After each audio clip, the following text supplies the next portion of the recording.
Hello?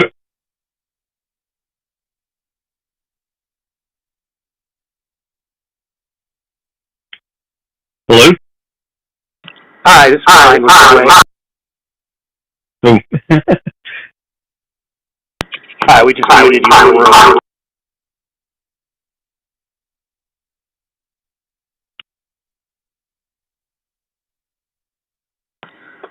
You still there? I'm here. I hear you. Hello? Can you hear me? Yep, can you hear me? Yes, how are you today? Good. And you? Good. So we've got you muted in the room, and we'll unmute you once they start going. That way everyone can get connected and test things without being obnoxious. Do you have any questions for me? That's everything. They already voted me in earlier before we went into closed session. Yeah, I talked to Tosh about that. I figured I'd just keep you muted in the room. That way, when you come in, you're like, hey, testing. We're not, it's not being broadcast. Yep, that's cool. All right, thanks. Yep, no problem. Thanks.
Dr. Roundtree, can you hear me?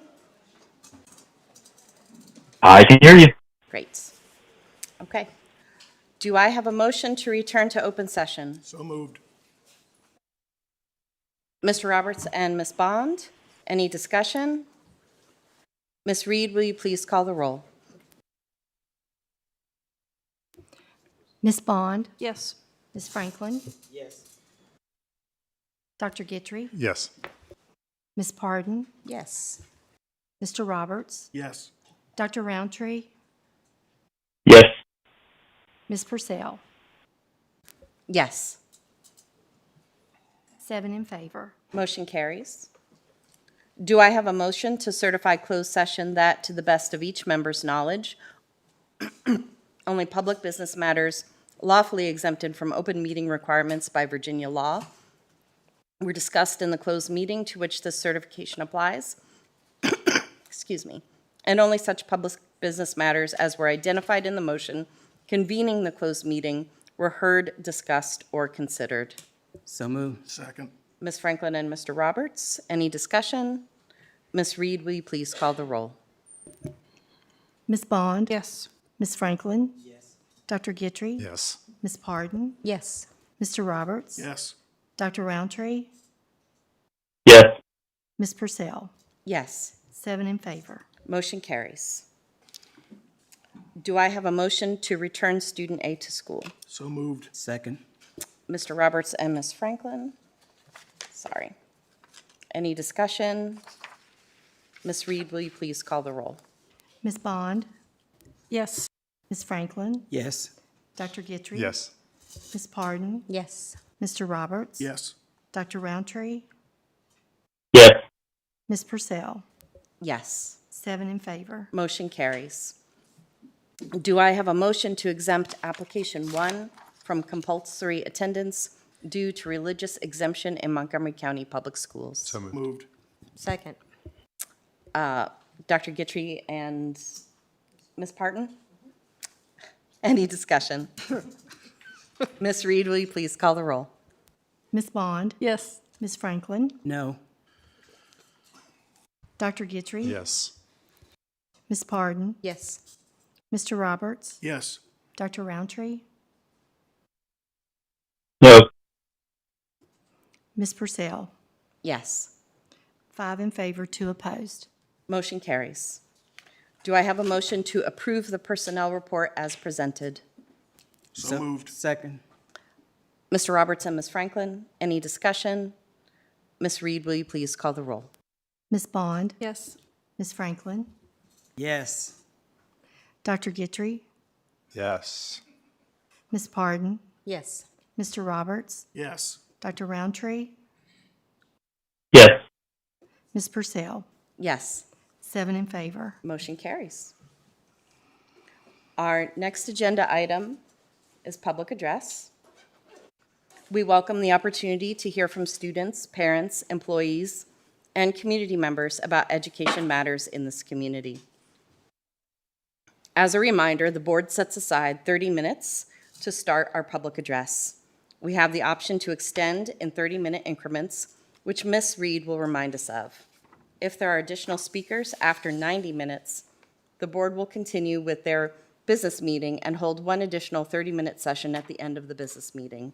The clock continues through applause and disruptions.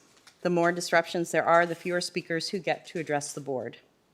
I will call each speaker up by name in the order that they signed up. Each speaker will have 3 minutes to address the board. The board does not respond to speakers during public address. The screens will show when the speaker has 30 seconds remaining and when time is up. Currently, I have no speakers signed up for public address. And seeing and hearing none, public address is now closed. Okay, moving on to our next item on the agenda are consent items. If no one wishes to move an item out of consent, we will consider these items approved.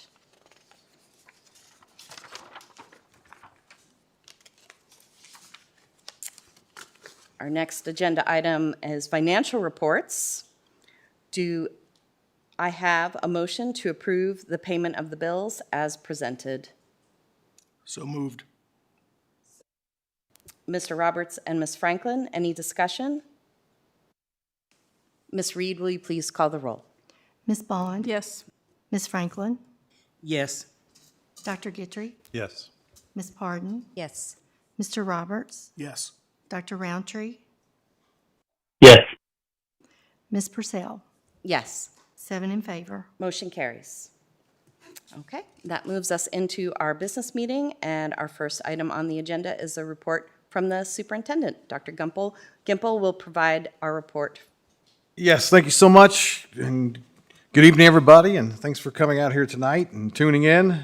Just a couple announcements to get us going here. The first thing was I got to attend my first 4 graduations in Montgomery County here, and I must say that they were all unbelievably organized, so hats off to our principals and their counselors and the rest of the teams for each of our high schools.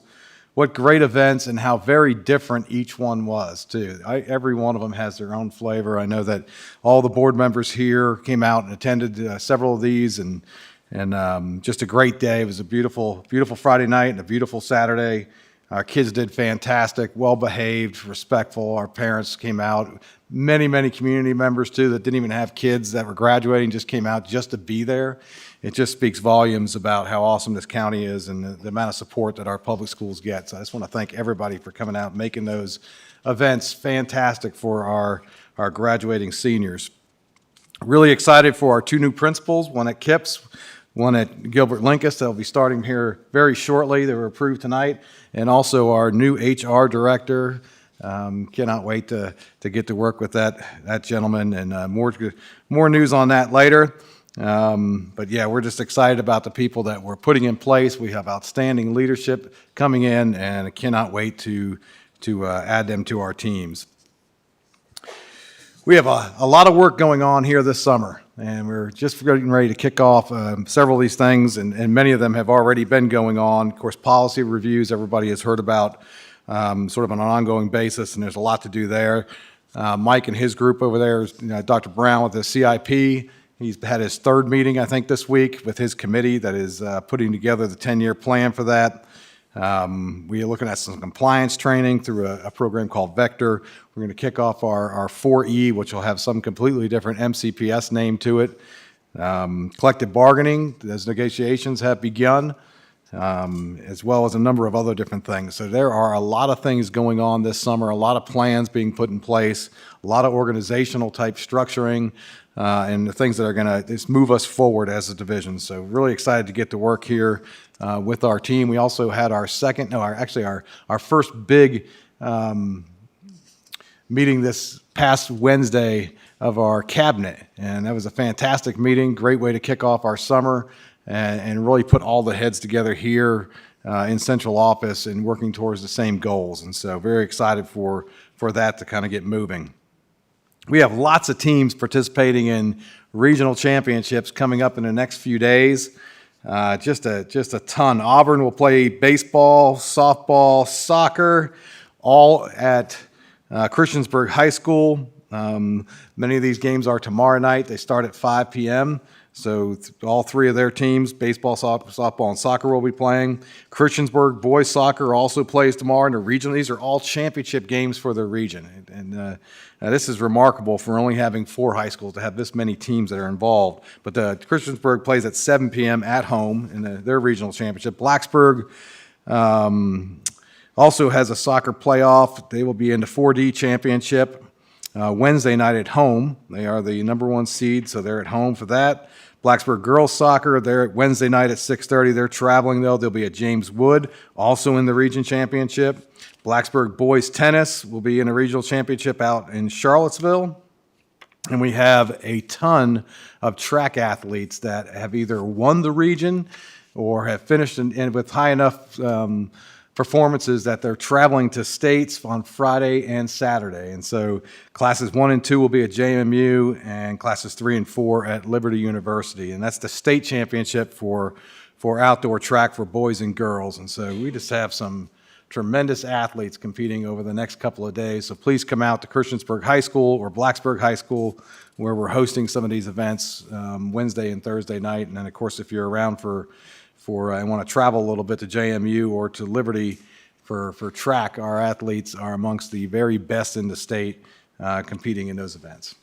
And that's my report for this meeting. Thank you. Thank you so much, Dr. Gimple. So moving on, we have 2 presentations this evening that will start to get us geared up for starting a new strategic plan. Later this evening, we have a strategic plan update for our plan that ends here in 2026. But, we need to do some data collection and have some community conversations so that we can make sure that MCPS is headed in the right direction and the way that the community would like us to go. So our first presentation this evening related to helping shepherd us through the strategic plan process, potentially, is from K-12 Coalition. So Dr. Mo Gaffney and Jason Stricker, who are both with K-12 Coalition, will begin their presentation on their strategic plan process proposal. This is a presentation and no action is expected. Thank you both for being here with us tonight.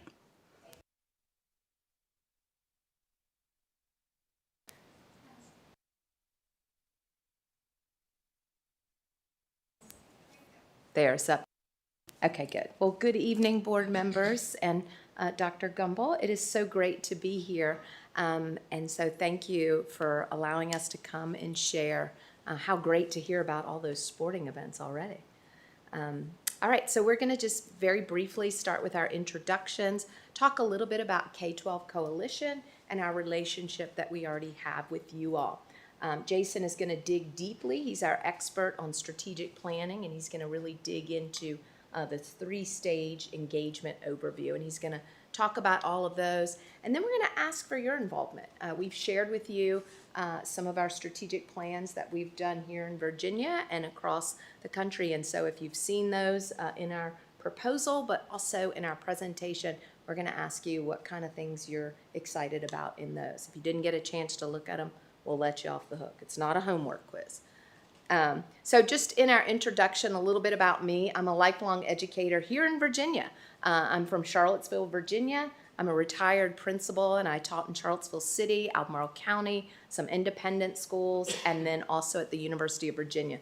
I'm a triple who, but I have a Hokie. So I know there's Hokies here, and so when I was driving down, my youngest daughter graduated from Tech, and my heart just got warm. So, and that's hard to say for a Wahoo, right? So anyway, good to meet all of you all and see you. Jason, you want to introduce yourself? Good evening, board members, staff, superintendent. I'm Jason Stricker. I'm Chief Policy Officer of K-12 Coalition, former first grade and 11th grade teacher, high school principal, Chief Academic Officer, and I spend most of my time now working with executive teams on strategic planning and implementation of their strategic plans as well. So it's nice to be here. Thank you for the time. I appreciate it. All right, so just a little bit about K-12 Coalition. We have over 20 years of working in the K-12 space. We have partnerships with over 100 charter networks, plus 15 state education, including bordering Maryland. We work with their leadership team, implementing leadership coaching for all of the principals, superintendents, and assistant superintendents. We have over 7,000 school districts, and we impact 1.1 million educators. So a little bit about our work here in Virginia. Strategic planning is something that we do across the country, and here in Virginia, we're really proud of the one that's just down the street at Roanoke City Public Schools and the results that they have achieved from that strategic plan, and Jason led that work, as well as Charlottesville City, and they're also getting great results, so it's pretty exciting. We work with leadership development and coaching. And so we work with the principals, we work with superintendents, all of those areas as well. And then you all may have heard of iTeach. That's our alternative certification route where we get your teacher's license and in the classroom and prepared. And we also develop and coach those teachers because we know that's what keeps them around. And we have done curriculum audits with Loudon and some of our Northern Virginia partners, and we work in Danville and Henrico, really coaching their teachers as well. And then our teacher retention, we're focused on that as well, an important part. So Montgomery County Public Schools, it's beautiful here. You all have a lovely community. The fact that you have people coming to graduation that are not graduating, we know how long graduations are. That's a big deal. And that speaks a lot about your culture and your community. In speaking with Dr. Gumbel, he was really talking about how great his team is and his folks that he has, and he's excited about bringing some systems and structures to that. And so in your leadership, you've already started with your transition, your 90-day plan, all the things, and so we're excited to share with you a vision for what that looks like in transition planning and strategic planning. And Jason, this is a great strategic opportunity, so I'll let you turn it over. I'll turn it over to you. And Thanks, Mom. on to that. Yeah.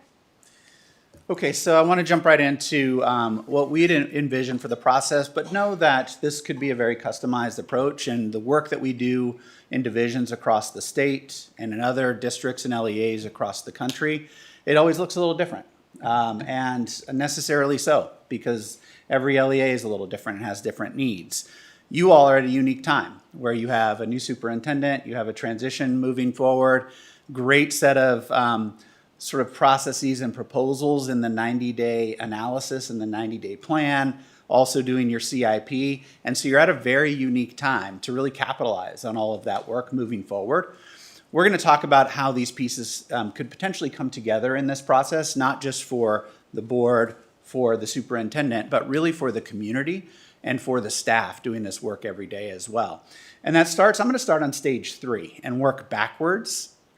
So stage 3 is really about developing your strategic plan, typically a 4 to 6 month period of time. You can see here from September to January. And it's a very inclusive process that includes staff, it includes the community, typically about 6 to 8 meetings across this period of time. Lots of board involvement as you all are thinking about and approving the vision, mission, core beliefs, and the sort of evolution of those based on what exists currently. We know that organizations, especially in the last 5 years, school districts have changed in response to the community needs quite a lot. And so this strategic planning process and the unique opportunity that you have now is to respond to that change. And to respond to that in a way that really involves the voice of the community, as well as honors the work of the staff that they've been doing up to this transition, and then honors the vision of the new superintendent and that staff as well. To do all of that, not only do we have to work with a steering committee that's internal and external stakeholders, do the work of strategic planning, which I'll talk about in just a moment, but make sure that your system is set up for successful implementation of the plan. So what's unique about our process is that in these 3 stages, we're going to actually try to understand and make some recommendations about how the system is set up for successful implementation before we develop a plan so that your plan can, in fact, be successful. And so that's stage 2. Stage 2 is about the leadership structures and alignment. What is the system ready to do? What are the bright spots that exist in the system? And what are some areas for improvement? This is not about people, it's about the structures. We know that you all have amazing talent here in MCPS. And so how do we enable that talent to do their very best work through a great structure? Some of these may be small tweaks, some may be moderate. We don't know yet, but that's what stage 2 is all about, to do an analysis of what the system is capable of currently and what are some areas that it could improve upon in terms of its capabilities. Stage 1 is about understanding current state of the system, not necessarily the structure, but what are the programmatic things that are happening really well? What type of results are you getting in reading, in math, in science? We know that you're tracking pretty well in math. You're somewhat flat, if not a little bit declining in some areas around reading, based on a recent analysis that we've done, and fairly flat in science. Not a bad thing, very similar to what many divisions across the state are trying to tackle. This is hard, dynamic work. The question is, how do you scale what's working, some of those things in math that could be applied to science, and how do you improve upon the areas that need improvement? The transition team process is an opportunity to elevate all of that. It's much deeper than a typical assessment of data that happens in traditional strategic planning processes, and I'll talk about why it's much deeper than that. But ultimately, what the transition team process would yield are short-term and long-term recommendations that help us understand the needs of the system, the capabilities that we need to design for in stage 2, which help inform the strategic plan. That's how the 3 pieces really come together. So you're at a unique time, and I think this is a unique process. We actually don't get an opportunity in every strategic planning engagement and partnership to do all 3 of these things. And so we're excited about the potential to work with you on these 3 things and create some connectivity. Stage 1, I'm going to take you very briefly through each of these stages so you understand a little more deeply what they might look like. Stage 1 is the transition team. So this is where a team of 30 to 40 members from within the district, within the division, as well as the community come together. And you can see the types of folks that are involved. Certainly district leadership and school-based staff, but also families, community members that represent different voices and areas of your community, Chamber of Commerce, local elected officials, your faith-based partners, and higher education folks. Not a exhaustive list here, but the type of profile of members that we want to see on a transition team. Why? This is different than Dr. Gumpel's 90-day analysis. That was his analysis with his staff based on interviews that he did and work that he did. The transition team now is an opportunity to validate many of those things, to really sharpen that focus, but to do that through the lens of a much broader team that hopefully can provide a very objective analysis of the strengths, bright spots, and areas for improvement. That would be yielded in the short-term and long-term recommendations. You can see the areas of focus on the right-hand side, typical areas, but again, we would work with you all to understand which of these areas of focus do we need to modify? Do we need to add an area? Do we need to think about how we might layer in something around chronic absenteeism, for example, across all of these? Because we know that's not just about getting kids to school, but it's about the academics and engaging them. So that could sit across many of these focus areas. So these focus areas really represent subcommittees of people that would be digging deeply into your data analyzing the 90-day recommendations from the superintendent, and providing you all with an objective view of here's how we see MCPS. That would feed then stage 2. And stage 2 is this leadership structure and organizational alignment. Based on those recommendations, what is the system currently set up to do well? What is it in need in terms of different structures, processes within the organization? Some of these might be data and accountability. Some of these may be sort of just thinking about the cross-collaboration opportunities between departments. Those are the types of things that we surface here in stage 2, based on the short-term and long-term recommendations in stage 1. You can see that we think about your current structure. We clarify leadership ownership. Is there clarity around who owns these major pieces of work? That is a really important question. When we get to the strategic plan, if there's not clarity of ownership, then it's not clear on who owns the priorities and goals moving forward. Certainly the superintendent and the board does, but who on staff? And so that's what this leadership ownership question is designed to really elicit. Is that clarity there? How do we get it even crisper? Design the new organizational structure based on what we learned through those first 2 parts, and then identify champions. Who are the right champions for this work moving forward? What's the structure need to look like in order to enable success of these short-term and long-term recommendations? That's stage 2. Stage 3 is strategic planning. And so here, strategic planning, we anticipate would, in our timeline, work from September to January.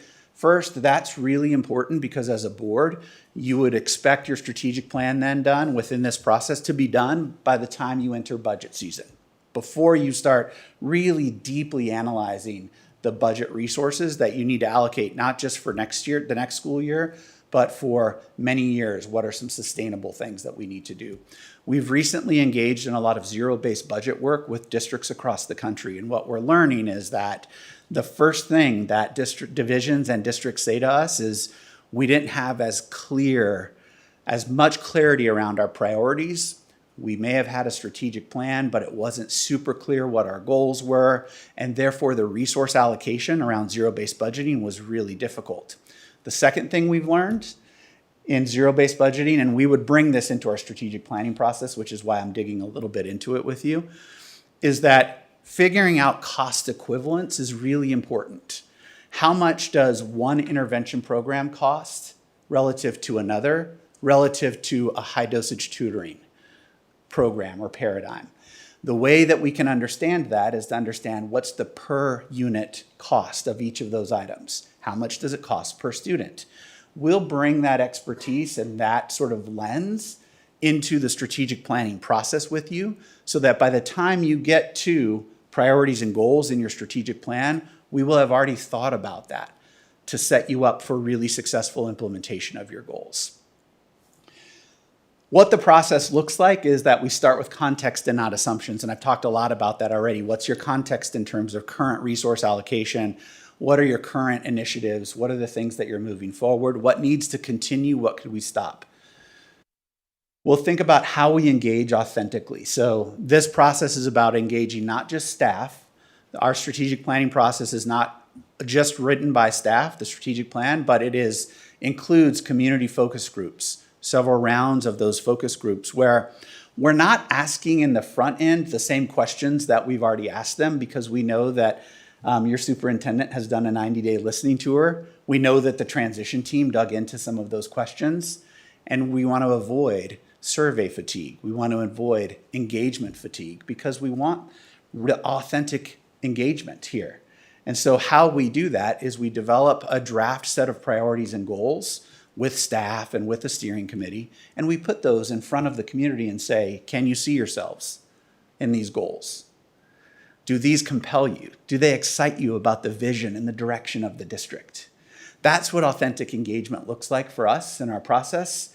And it early in the process engages the community in understanding the direction that the district is moving before the strategic plan is approved. So they feel that they have more agency and voice in that process. We build a focused and realistic plan with you. So all of the analysis we've done with the transition team and your org structure analysis help us understand what is the system capable of doing and what is it not capable of doing yet. We don't want to set goals, for example, that say 100% of your third graders will be reading proficiently in the next 5 years if we know that you've gotten very incremental improvement over the last 5 years. That doesn't mean we can't be ambitious. We should be ambitious, but we should also be realistic. And so it's finding that balance. And that's what we do in building this focused, realistic plan. It also includes a phased implementation. So if you have 5 priorities and 20 goals, not all of those will be implemented in year 1. Which of those can be 1, 2, and 3 in each of those successive years? And then we turn strategy into action. And here's where the org structure analysis comes back. We identify champions for each of these goals. And we ask those champions to not do all of the work, but to move that work forward. And so we're really enabling and empowering different staff members to do this work collectively, not just by themselves, but cross-functionally. So that's what our process looks like. We have some samples of our work. Again, we included those just for you to be able to look at your leisure, and we'd be happy to answer any questions. Thank you, Jason. Jason is just a plethora of information on this. I get excited every time I hear him dig into this, and I get to hear the feedback from everybody. Did you all get a chance to look at the strategic plans? Any questions? Anything that you're excited about? Chance for you all to engage. Ms. Franklin? So when you talked about per unit costs, when you're looking at programs and how that can affect your budget, what I am envisioning is, oh, this is cheaper, so let's use it. But this program is going to service our students better. Yeah. So how does that play into the process? Yeah, thanks for the question. We look at multiple options. And so what I think is important is that you understand not only what's cheaper, but what's most effective as well, because cheap may not be effective. And so we look at not only the cost per unit, that helps us just compare apples to apples, but then what kind of results are each of those interventions getting in different settings? Settings like yours, with students like yours. And so that's an important part of the analysis that we would bring into the strategic planning process. Thank you. Any other questions? Board members, other questions?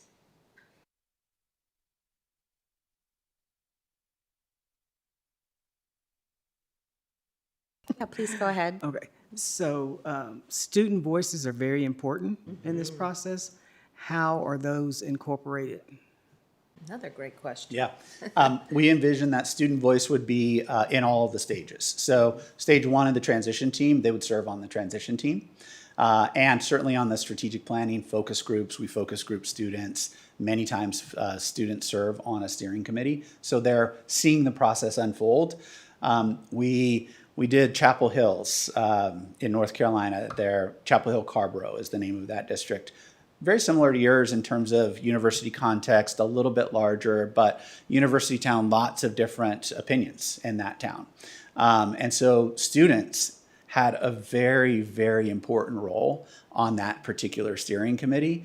And I remember board members saying to me, and even some staff, we really appreciated the students' voice, and it actually changed some of the priorities that the superintendent and staff and ultimately board members were initially thinking about, because the students had said to them, our lived experience in this system doesn't reflect these goals. And so that had a huge voice. That's how we would envision bringing students into the process.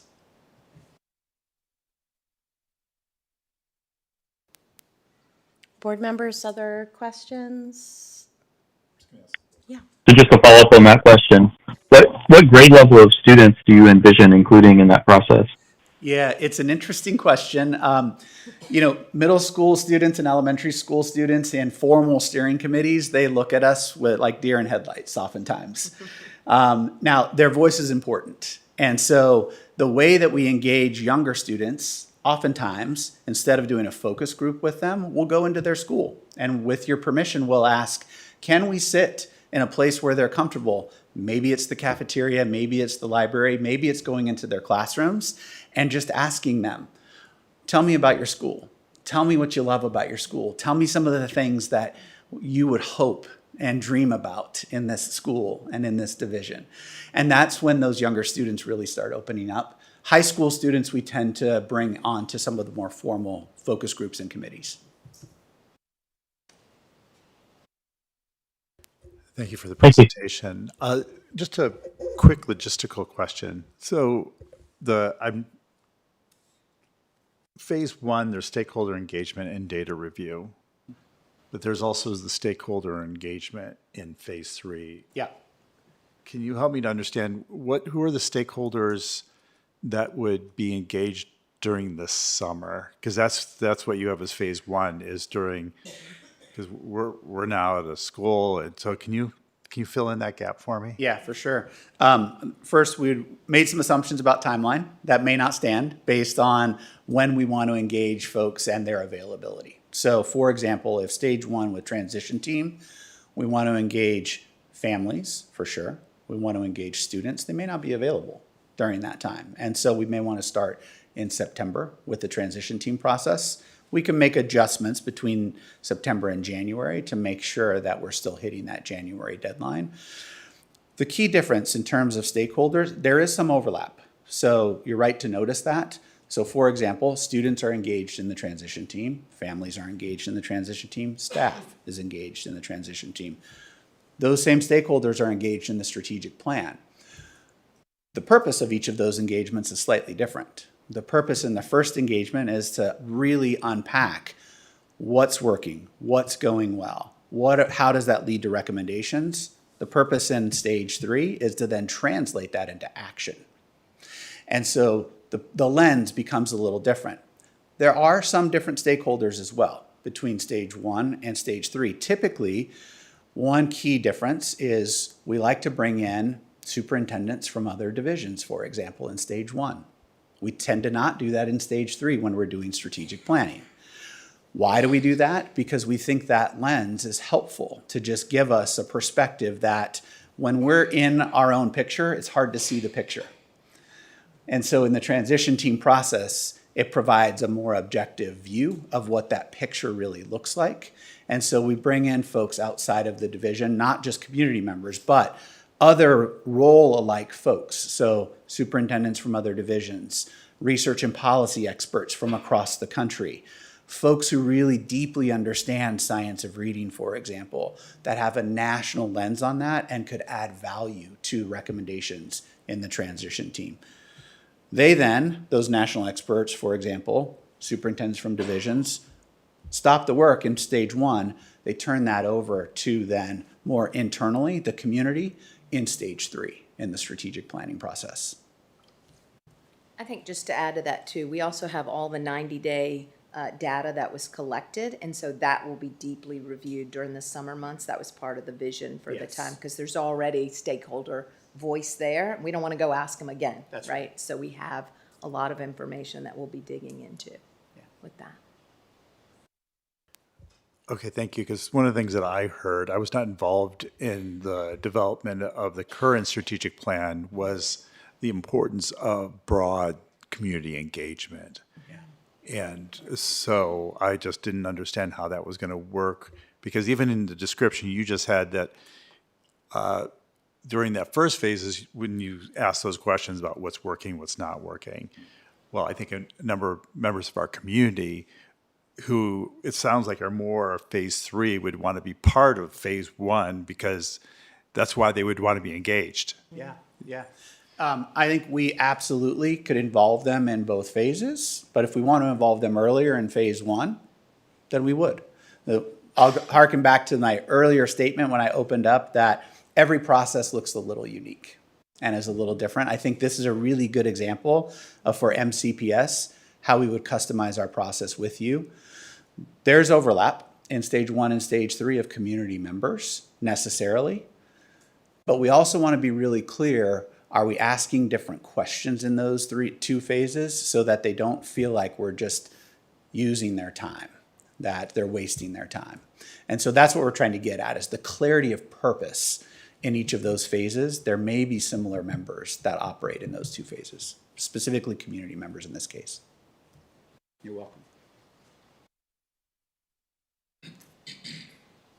Okay, board members, any other questions? Dr. Roundtree?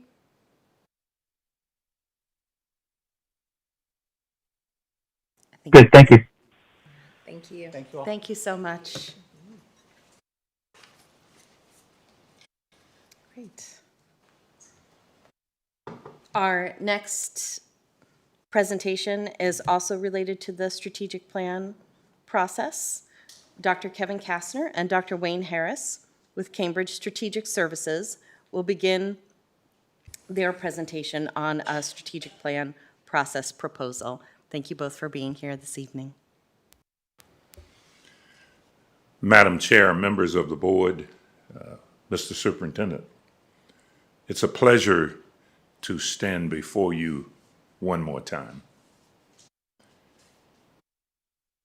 Everything that Dr. Kastner and I do to facilitate the strategic plan beginning 26 going forward for 5 years is based on a clear understanding of the need to have stakeholder-driven planning. So from the moment we began, it includes the voices of everyone in this community, school division, community, throughout.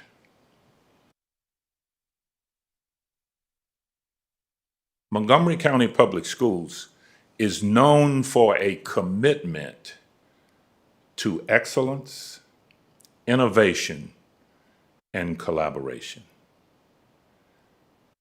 Dr. Kastner and I pledge to you right now going forward that we will facilitate the development of your plan by a broad-based strategic planning team who will develop a shared vision that includes learning experiences and activities that will positively impact each and every student in each and every classroom to prepare them to make something of themselves. The words of Jesse P. Jones, my third grade teacher.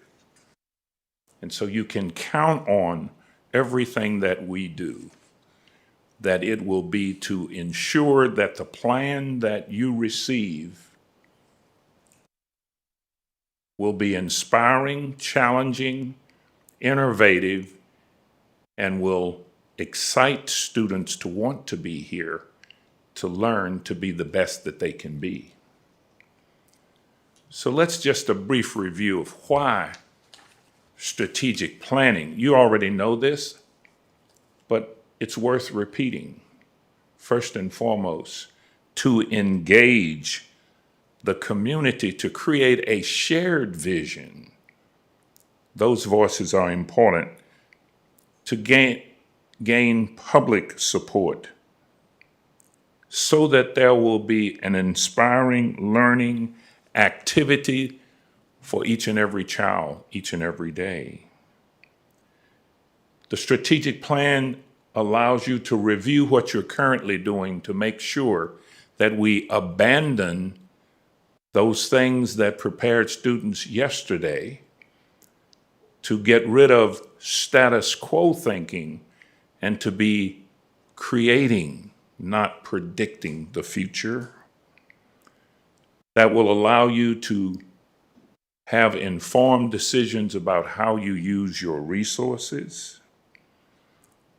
And most of all, to give you direction, to provide direction for teaching and learning so that each and every student will be prepared for success in the global economy.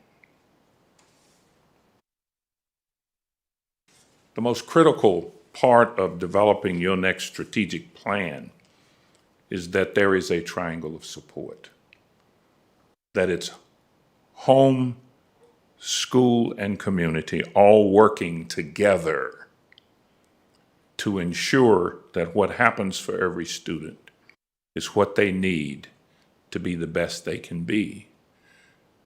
Dr. Kastner will describe the process in detail so that it's clear what you can expect from our facilitation of your next strategic plan.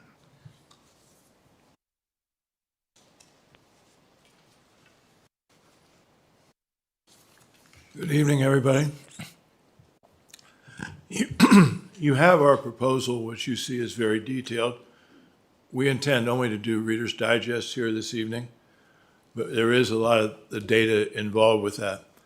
One of the things that we think is really important is the superintendent experience that Wayne and I have. We've done over 50 plans. Each of them are probably a little bit different.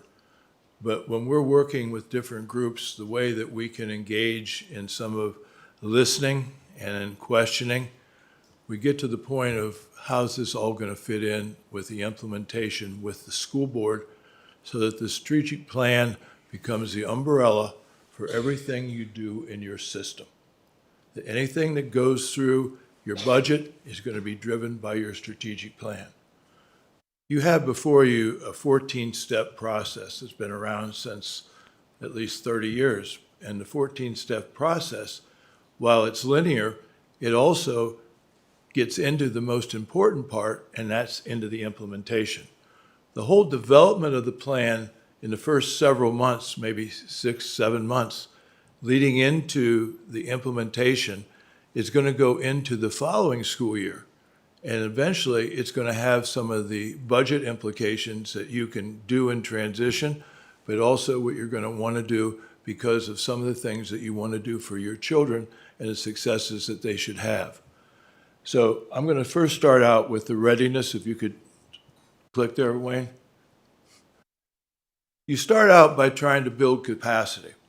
By building capacity, we're talking about a stage in which you want to engage staff, leader. We would talk to a lot of the members of the cabinet, have the principals and everybody involved to understand how their role in a strategic plan is going to play out. At the same time, when we're doing that, would have a community summit. In the community summit, we're going to be asking a lot of questions from your community, and we're going to be taking a lot of the information from those questions and put it in a vital signs document. We have the benefit of having done your recent superintendent search. If you recall, we had over 225 stakeholders involved in that. We had over 4,000 survey responses. Most pertinent was the fact that we had a record for us, over 2,000 students. All of that student data is going to become critical. In fact, it really did influence some things that we think will be coming into the strategic plan. One being the students' feeling about wellness. That whole issue maybe might not have been here when we did the last plan, which was in the middle of COVID, and we were just trying to figure things out. If any of you remember that. We actually had tables moved pretty far away from each other when we were doing that. So we have that benefit, but we also then have the superintendent's benefit. This happened, and Kelly is aware that when we did this in Spotsylvania, the superintendent did a similar thing of learning information from the community, and then you have that information to engage in the plan, which is another outreach of people that are going to be engaging as ambassadors in your system. So in that capacity place, we're pretty much, you can go ahead and go to this thing, we're pretty much setting the stage, but we're adding a component that frankly I've talked to your previous superintendent about, but we never got to it, a comprehensive review. We need to do a review over what's happening in the last 5 years. And we need to work with staff, and we actually will use a rubric to see what are the things that have been implemented and to what degree and fidelity that they either have accomplished what they were intended or they show that there's work yet to be done. Some of this might even include achievement data on achievement gaps. But this comprehensive review, we have added that, and I think it helps the strategic planning team have a great context that when they purposely put together their mission statement and getting into their objectives and their strategies, it's going to be driven with this whole idea in a comprehensive way of knowing where you've been, where you are, because if you don't start with that, you're not going to be able to do a very good job of where you want to go. And that information is critical. So once we get through that whole issue of the stage of readiness, we go to the second part. And this gets into the actual design. As you'll note, we have 25, 30 members of the community that will be on the strategic planning team. We think the succinctness of having that group, that they have all of the information that they'll be compiling. We're going to have at least, we've usually been going from 4 to 6 students. We want 2 board members, but at least 50% should be non-staff.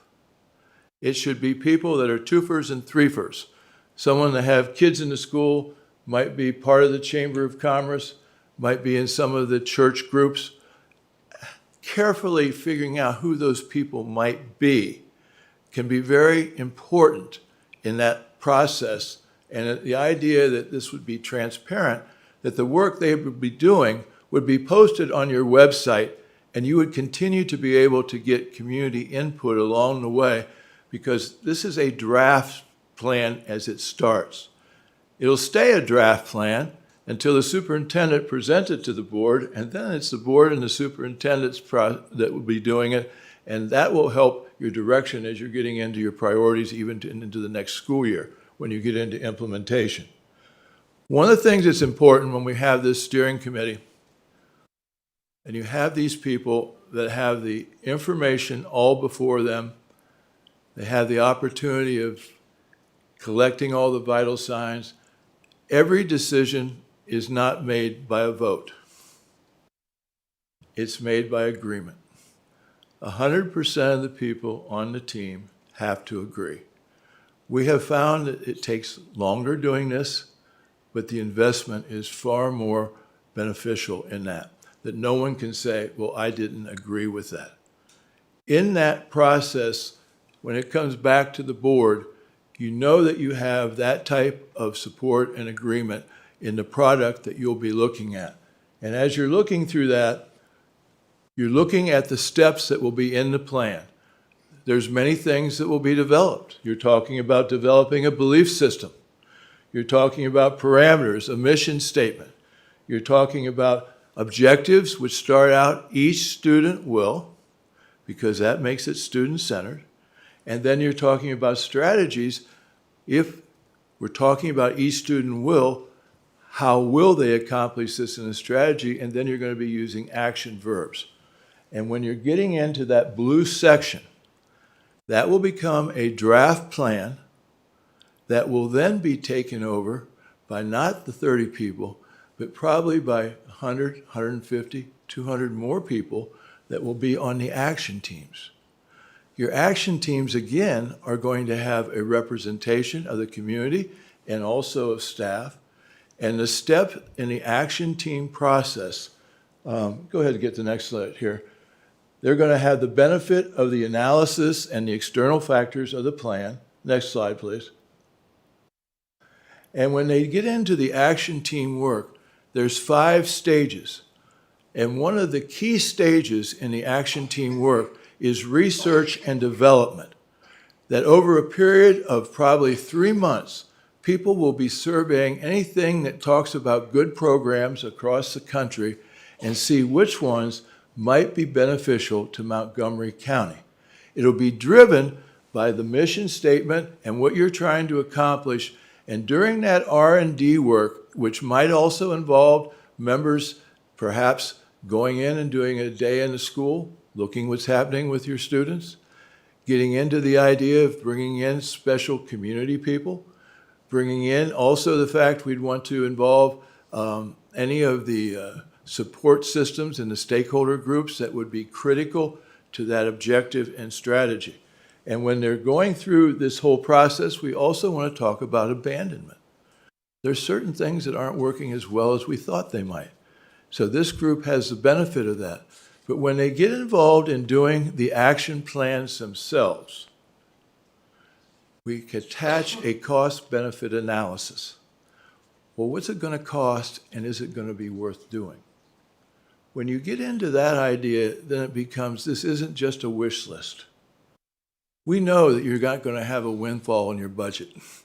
So a lot of this means maybe restructuring some of your priorities and figuring out which one might be more important on the key results that you want to have, that you're working for your students and children.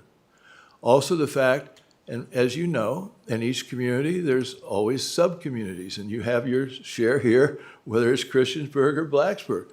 This equity issue of how equity follows in this is important. It was important in your last plan, it will be important in this next plan. Because what you're talking about, you want to be able to have each student have the benefit of the type of support and programs that are going to help them be successful, as well as the support that you want to have with those families. So all this in the action planning process really is engaging even a much larger group of people. And again, it's a group that also will end up being investing into when you implement the plan. And when you implement the plan, then you're going to have whoever it is through the superintendent, you will have key leaders that will be responsible. And as they are responsible for the implementation of the plan, and it becomes part of their evaluation, then they're going to have skin in the game, in the sense that through a process of watching the implementation and reporting regularly to the board, you're going to watch the progress of your plan evolve, not just through your first year, but over a 5-year period, that you should be continuing to review it and making adjustments as data would suggest. Next slide, please. When you're getting into the implementation, this was not as strong a point for Cambridge until I became the president, and I believe that the implementation is where we have a critical impact. We want to keep an eye on things. We want to see the type of data. We would like to see annual reviews. We would like to see the adjustment, and we'd like to keep the community and the board with the superintendent watching how this thing works over time. Our strategic plans in any of the districts we work do not sit on a shelf.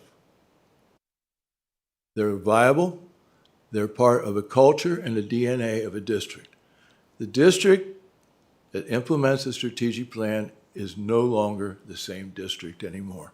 Even a district as yours, that you have many successes, you're still trying to build on them. And even as you go in and you change superintendents, new board, you're working again on the priorities. Each of you were elected to represent your community. When you're out there, you've heard voices, and now in your role as board members working with the superintendent, now you're trying to move this forward to make this the type of place that people want to come to live, people want to work here, because you have the vitality, and you also have the idea that you're not just going to be a status quo district. You're always going to try to move forward. And that's the reputation you enjoy, but you have to earn that each year. Next slide, please. When we're going into the steps, we could tinker with the timeline, but the best time to start this is in the fall, when you have everybody back in school, probably after school starts. Then we're going to be involved in the engagement. At that point, we probably are talking about October, November, the strategic planning team working. You're talking about the action plan working probably January through March. You're talking about bringing it back before the end of the budget, because it might have some impact. But we also want to make sure that we have the type of impact on the action teams that they could successfully do their job. Action teams usually meet 25, 30 hours over that period. So there's a real investment there. Next slide, please.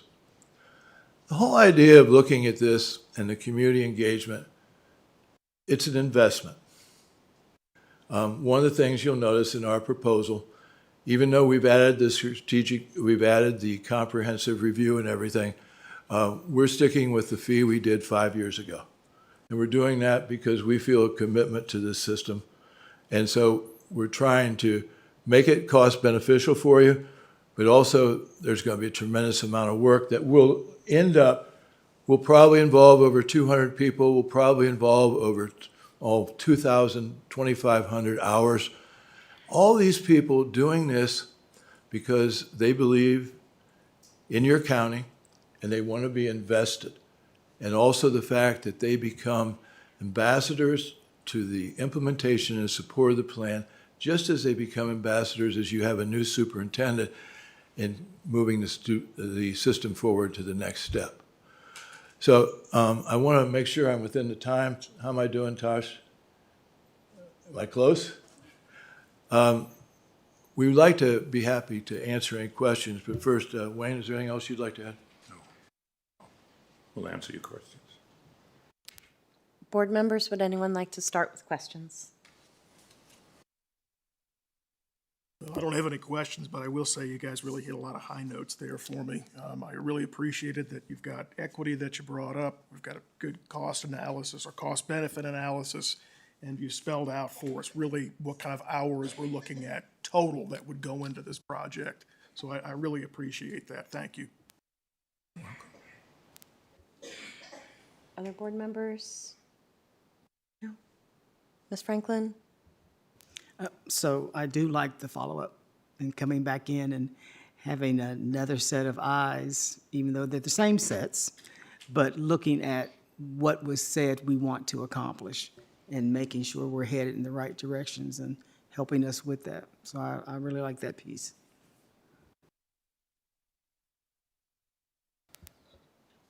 Dr. Roundtree?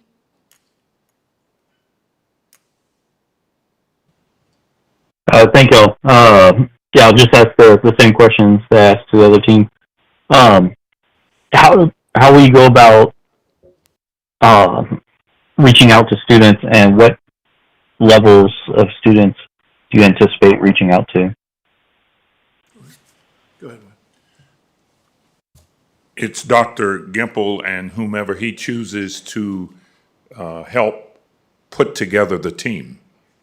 And so he will decide what level of students and how many. We hope to have 4 to 6 students on this team. And he would reach out and put that team together. And then that team, including the students, would be 25 to 30 individuals make up from the community, half from the community, half from the school division. And we would meet 3 days. And it would be during those 3 days that the team would put together the draft. We would facilitate that, the draft of the parts of the plan, starting with the beliefs, the mission, the parameters, the objectives, the strategies.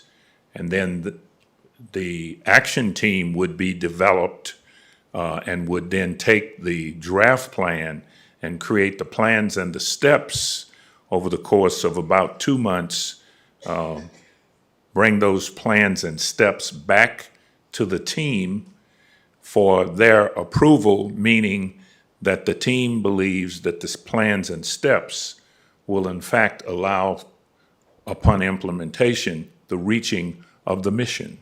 That's essentially the process. One of the things, when you're talking about the action teams, let's say, for example, there's a question about transitions. There always is in the system when you're going from elementary to the middle school to the high school. If you get involved with that, you're going to have to talk to the children and the staff as you make those transitions to get the input as needed, depending on what the strategy or the objective might be. So it will be driven by almost a need. If you've got some issues, then if you're going to solve them, you've got to have the right people that we're getting input from that are going to be affected. We're not going through this as we did several years ago, whether it's a start time, this start time or that start time. We've gone through that. But the fact is, you have to have input on how it's going to affect the people. So what you want to make sure is when the superintendent brings a strategic plan back to the board after all this is accomplished, that you have it driven by the people that are the owners and the stakeholders of that, so that you can have that benefit. The one thing about a strategic plan is you're trusting, you as a board and a superintendent, not to come in and say, we're doing this top down. You want this to be stakeholder driven. You want it to be driven bottom up in that sense.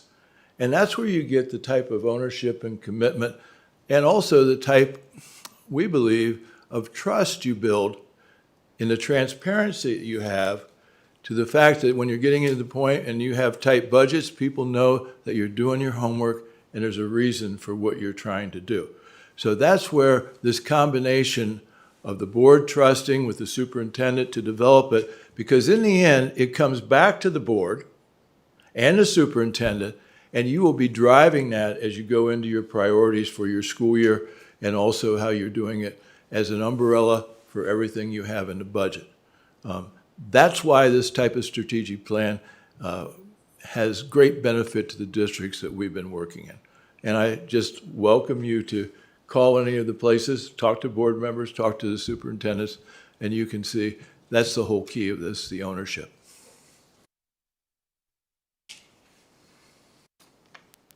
Other questions? Board members, other questions? Well, speaking for Wayne and myself, we'd love to continue to work with you. We've enjoyed working with your district, and I think you've got another great momentum going for you. We hope we can be part of it. Thank you. Thank you so much for being here tonight. Thank you.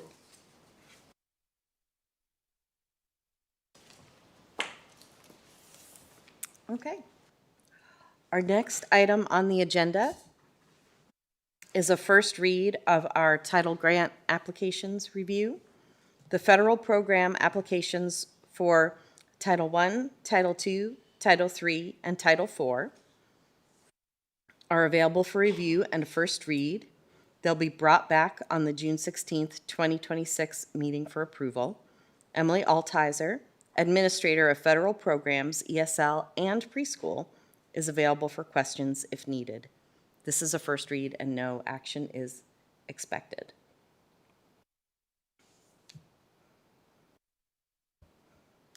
Ms. Altizer, do you want to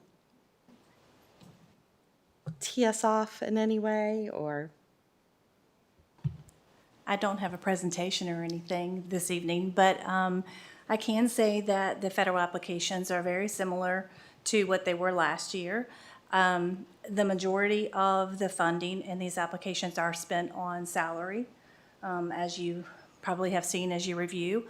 And, you know, as we continue to have salary increases and our federal grant applications haven't been increased, the salary keeps absorbing more of the grant. Board members, are there any questions? Thank you so much. I just, one question, then a comment. I noticed that of the 4 documents that we received, the Title IV, there was very little in that document compared to the others. Just curious. I wonder, I was like, what's going on here? Am I missing something? You're not missing anything. That is correct, and that is because we transfer all of the funds from Title IV to Title I to help cover the cost of the salaries. So the total cost of that Title IV grant is transferred into Title I, and it will cover 1.5 salary positions. Okay, great. The only other thing I'll add is my compliments on the thoroughness of the grant applications. I've seen, I remember, was it last year, the year before? At some point, I don't want to throw anybody under the bus, but I remember going to the superintendent, like, there's so little in here. So my compliments on the thoroughness of these applications. Thank you. Board members, any other questions? Dr. Roundtree?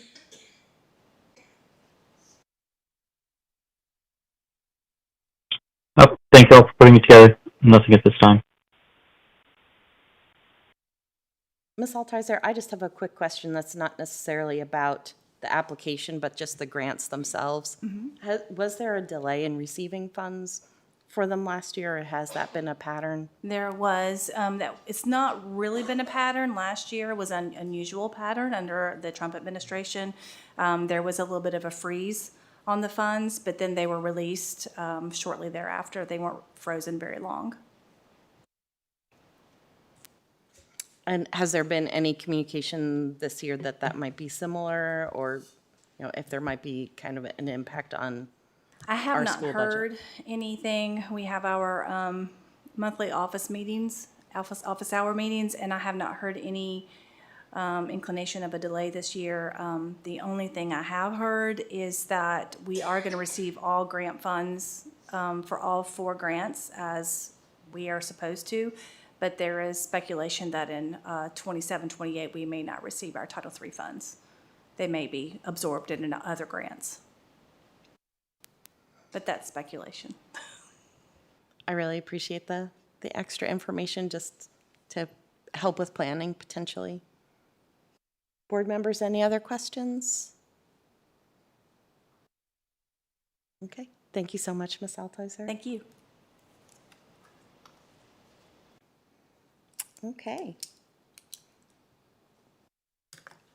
Moving on, our next agenda item is a strategic plan update, and Dr. Amanda Widener, Assistant Superintendent, will begin our presentation. Thank you, Dr. Widener.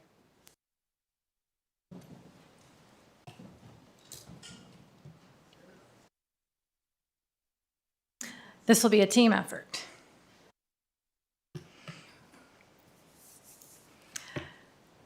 Good evening, Chair Purcell, school board members, and Dr. Gimple. As we wrap up the conclusion of our current strategic plan, which was implemented in 2021 and is concluding now, we felt this was an opportune time for us to review kind of the framework of that plan and some of the progress that we have made.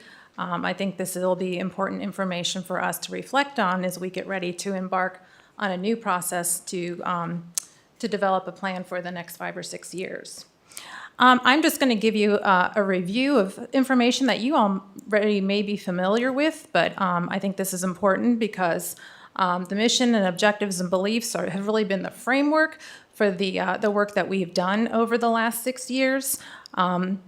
As you've heard from our presenters tonight, developing a strategic plan is a very collaborative process, and this current plan was based on input from a lot of stakeholders. So a lot of voices were utilized to develop our current mission statement. So the mission statement, really kind of defines who we are, states our values, and identifies the purpose of the work that we do. Within the mission statement, we have our beliefs, and our beliefs really specify what those values are. And we are reminded of those because they are shared by our student representatives at each of our school board meetings. These are hung in all of our classrooms and all of our schools. So really they have been a guide for us to help unify the work that we've done as a school division. Within that framework, there are also boundaries that help guide the work that we do. So reminding us that, all decisions are supposed to serve the needs and best interests of our students is an important principle there. And then underneath, this all serves as an umbrella for we have had 5 focus areas over the last 6 years. So the first focus area was instruction. And under instruction, we identified specific goals related to things that would support and enhance learning.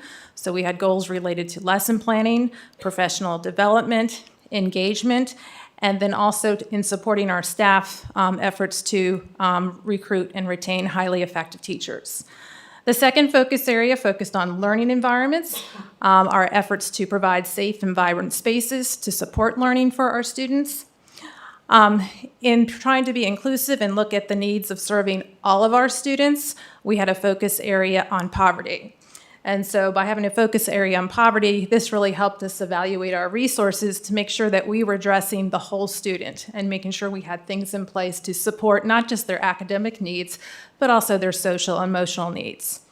Paralleling with this was a focus area on equity. And again, in our efforts to serve all of our students, we wanted to make sure that we had goals that aligned to providing access to resources, programs, and opportunities for every student. And then finally, as we heard in the process of developing the plan and listening to the needs of our students, mental health became the 5th focus area. Because again, in addressing the needs of students, it's not just about meeting their academic needs, but also understanding their social and emotional needs, and as well as that of staff, and putting in place resources and programs that can support those. So we are going to have members of the team who will kind of give you an overview on some of the major accomplishments that we've made in those areas. In instruction, Dr. Ann Mitchell will talk about some of our accomplishments that are tied to the goals in instruction for curriculum. Dr. Brewster and I will look at what we have done in the area of retention and recruitment. In learning environments, Dr. Mike Brown will talk about the work that was done there. In the area of poverty, Paige Walters and Emily Altizer will give you an overview of the accomplishments. In the area of equity, Stacy Wright and Helen Fotinos will provide information. And then on mental health, Jason Gerritsen and Jane Greeno will speak to you about that. So Ann Mitchell will begin with instruction.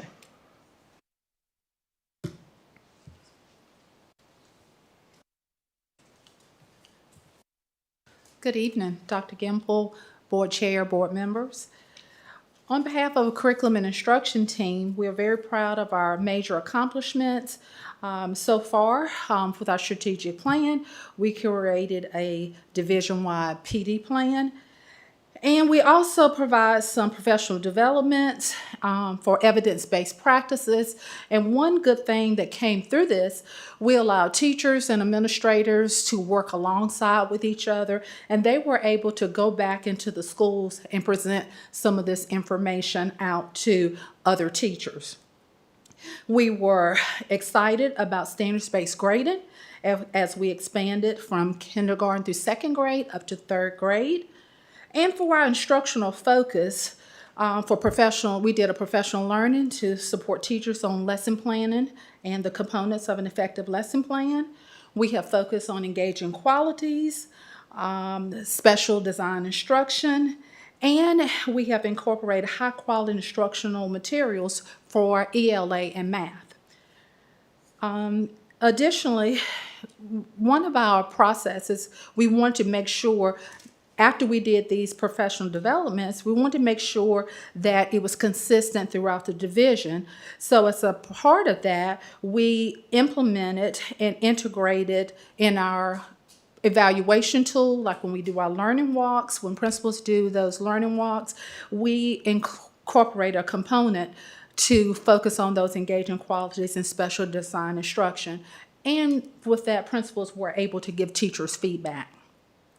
And we are proud to say that now we definitely have high-quality instructional materials in K through 12 in ELA and math. So we're very proud of the core curriculum work that we have there and our core programs there.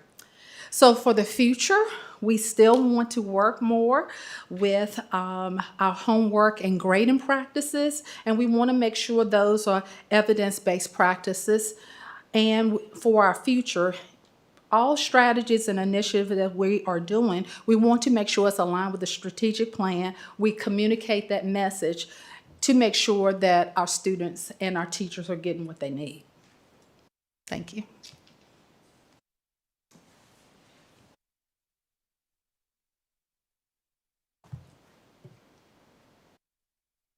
As I said, the other major component of the instruction objective related to recruitment and retention. And we had kind of 3 action plans here. One was related to implementing an extensive onboarding program, coming up with efforts to create competitive pay scales so that we could recruit highly qualified staff, and then also using similar measures to make sure that we were retaining our highly qualified staff.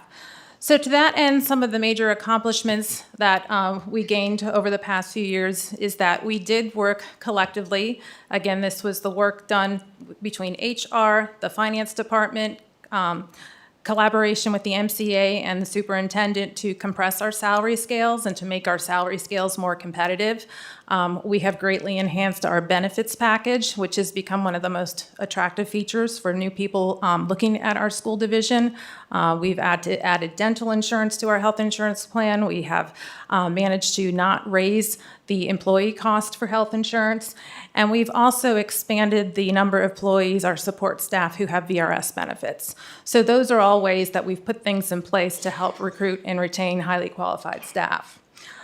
To that end, we have seen improvement in the numbers. We've been able to fill our rates significantly higher than the state average. So each year we do a position exit collection report, which is an extensive report about our vacancies and when they are filled. And when you look at our vacancy rate for teachers compared to other parts of the state, we are well above the state average. So that's a metric that shows that we're moving in the right direction. As part of the induction process, we have expanded and really maintained a robust mentoring program for our certified staff. And our certified staff who are involved in that program, our mentees, complete a mentee survey every year. And so we've learned from those surveys that is a support measure that's important. And we would like to look in the future to expand that to our classified staff. We have gone to efforts to do more early hiring, and some of that has included extending job fairs in the fall and reaching out to our local universities so we can tap into our nearby student teachers. And lastly, when we look at our exit rates, we have seen that there has been a steady decline in exits over the last 3 years. As Dr. Widener mentioned just a few moments ago, our vacancy rates consistently are lower than others across the state. That means that we start the school year with fewer vacancies than most of the Commonwealth of Virginia, the other 132 divisions. A couple of things that our data points out is the number of teachers who are actually returning back to Montgomery County after leaving, finding out that the grass is not greener on the other side, that we're watering our lawn here in Montgomery County Public Schools. So we're excited about the investment that the board has made in salaries and benefits that have allowed us over the past few years to hire and fill some very difficult positions, particularly in the area of classified, in our classified employee, among our classified employees. I will also draw your attention to custodial fill rates because that's something relatively new. Last year, we seemed to be hovering around in the 80%, late 80s in terms of fill rates. This year, we are consistently at 95% for our fill rates for custodial positions, and certainly that has a lot to do with salary and benefits and structure. In terms of future planning, what we would like to do particularly with recruitment and retention next time is to integrate the equity department into our retention team, and so we can work as partners to increase the number of minority hires for the school system. Also, we'd like to do more intentional student recruitment, and we're not talking about recruiting students out of college. We're talking about recruiting them in high school from the time that they start their academic and career plan in 7th grade, getting them thinking about the teaching profession and what it would take in order to go that route and follow that pathway. That includes continuing our partnerships with our local community college, Radford University, Virginia Tech, and all of our surrounding colleges that send students back to us, back home to us. One of the other things we're very excited about is the future of data and being able to bring the board more data with regards to not only our analytics related to recruitment and retention, but also being able to break down jobs and race so we can determine what our true our true exit rates are among all of our teachers and classified staff. Finally, one of the things that we're also excited about is making it easier to apply for Montgomery County Public Schools. That's very important to us. While we're out on the road and we're recruiting, is that we have a QR code with a simplistic application system so that individuals can use their smartphones to apply and have an easier application process by which they're accessing in order to apply for a school system.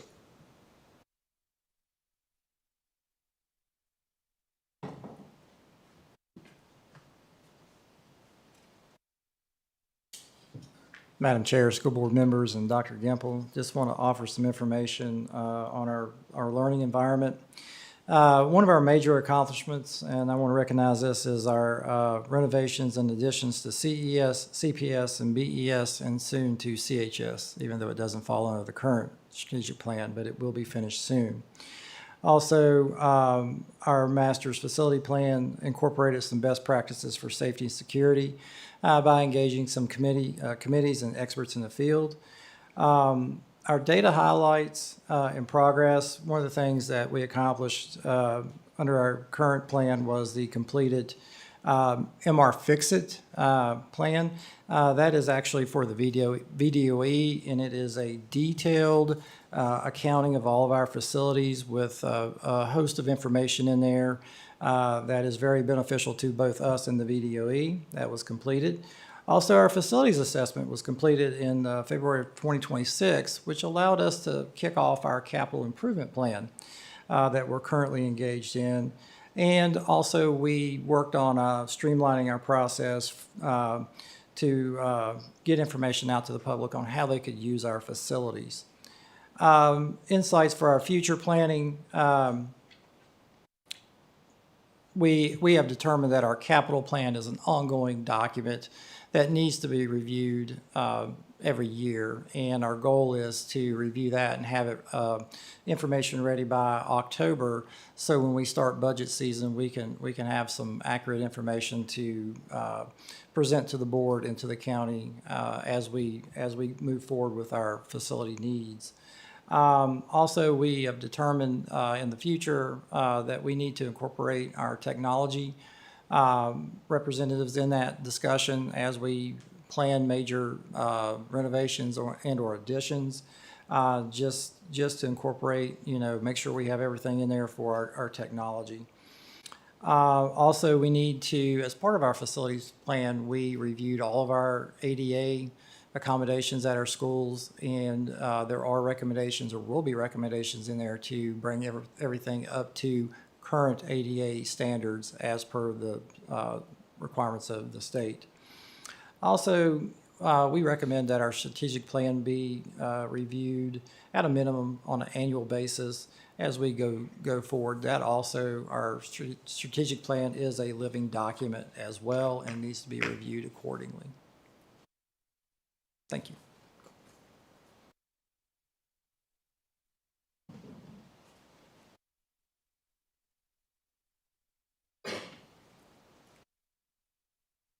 So Paige and I are going to tag team on this area of poverty. So we have a few major accomplishments in the area of poverty. And one of our major accomplishments is a single point entry system for preschool applications. So that actually happened this school year. We have been working through EO. And EO, if you don't know what that is Endless Opportunities. It is the area that holds our Ready region in Southwest Virginia. And we were able to begin the single point entry through a platform called School Mint. Any family in the New River Valley now will only apply for preschool in one application platform. And then that application platform, they put in their address. It then puts their application to the school or the area of where they want to attend preschool. So that's a really, really good accomplishment. We also have expanded our preschool program, and we have expanded and added 2 3-year-old classrooms. These 2 classrooms, one is in Blacksburg, one is in Christiansburg, Price's Fork Elementary School in Blacksburg and Christiansburg Primary School. Each of these classrooms have anywhere from 10 to 12 3-year-old children in them, and a teacher and a teacher assistant. I'm going to let Paige move on to free breakfast. And hi, I'm Paige Walters. I'm the McKinney-Vento liaison, and if you're not sure what that is, I work with all the families experiencing homelessness in our division. I also work with foster care families. So a couple other major accomplishments we're really proud of is during last academic year, we implemented the universal free breakfast for all the students, and that has resulted in a 40% increase in breakfast participation this year. Along with that, we also have the 7 schools that are part of the community eligibility provision, which extends free lunch to those 7 schools. And then you've heard about our summer feeding program. We have expanded that to about 4 programs that we are going to have this summer. We promote Dolly Parton's Imagination Library, which is a book gifting program that sends free books to families age appropriate who register, and they get them every month from birth until 5. In collaboration with the previous administration and the school board, MCPS assumed my salary for the McKinney-Vento position, which freed up grant money for direct student services. And this decision also enabled us in the hiring of our first social worker in many years, whose primary responsibility is direct engagement with students and their families, which has been extremely helpful. We've also really expanded and strengthened our community partnerships. We've delivered formal presentations to various civic groups and religious organizations that have successfully secured donations and financial donations as well as other donations. We've cultivated robust collaborative relationships with key regional stakeholders, and we've maintained active representation on various boards and committees, which has really brought MCPS into broader community service framework. And we have many examples of different ways that we've partnered with community partners to help our families. We also joined Care Portal this year, just in the last couple months, which is a platform that connects local churches and agencies and organizations to meet the real immediate needs of students and families in our school systems. All of our school counselors were trained on this, and they're able to put in needs that our families have. Anything, we've had needs already from gas cards to paying for a summer school class, rent, things like that go into the system, and then different organizations and church organizations or community organizations can pick up those needs and pay for them. And since this slide was created, we also began a partnership with Souls for Souls, which partners with schools across the United States, and they provide brand new athletic shoes to children experiencing homelessness. And so we have 150 pairs of shoes being delivered to us in June that we're going to be able to give out to under-resourced children. So moving on to our data highlights and progress. I'm very excited to talk about the highlight of the expansion of the 3-year-old program into our 2 schools. I wish that we had it in more schools, but right now, I mean, that's actually a big progress for us. This program really has provided more services to more families. It's not just providing services to children, it really is providing services to the families. So it's providing more services to the families. We have also been told by the schools, the principals themselves have said that Prices for Work specifically has said that their children going into kindergarten are way ready for kindergarten than students who have not attended a 3-year-old program. So they've been in a 3-year-old program, they move into the 4-year-old program, and then they move into kindergarten. And we're hoping that we'll see that next year at Christiansburg Primary School. They have actually seen the same thing within their 4-year-old program, but their children moving into the kindergarten will be the first group going into kindergarten this coming year. We also increased identification of our McKinney-Vento students, which might not sound like a good thing because we have more of them, but it actually is, because it means that we're getting the training out there for schools to be able to identify the families that might be experiencing homelessness. We went from 188 students last year to 200, and we ended this year with 205 students. We've also been able to increase our transportation of McKinney-Vento students. Last year, the division transported 57 students. We transported 53 students this year, but we spent about $11,000 in gas cards last year, reimbursing families for transportation, and we're up to almost $14,000 this year. Which leads into some of the insights for future planning. That transportation piece and our homelessness families, that we don't see that decreasing in the future. And we are really tapped out when it comes to transportation for these families. We have 2 McKinney-Vento vans that we were able to purchase through grants that we have specifically for this, but those vans also take other families, and we're really just kind of maxed out with that. As well as we're seeing the major difference that our one social worker that's actually working directly with students is doing, and so there really is a need for more social workers to help our families that are experiencing poverty. And lastly, we're not going to stop with the 2 classrooms that we have for 3-year-old. We want to definitely keep working on expansion and move that into other schools. Through the 3-year-old program, it's a competitive grant, and so I've already applied for that this year. And right now, I've asked. Hopefully, we can maybe get 5 more spots that we can possibly put down in the Eastmont elementary school area. So hopefully we'll get that grant. We won't know till July 1, so we'll see. And then also with our single point entry, next year the plan is to move that whole single point entry into the whole Southwest Virginia. So it will not just be the New River Valley, it'll be single point entry for Southwest Virginia. So that's our plans, and we're excited about it.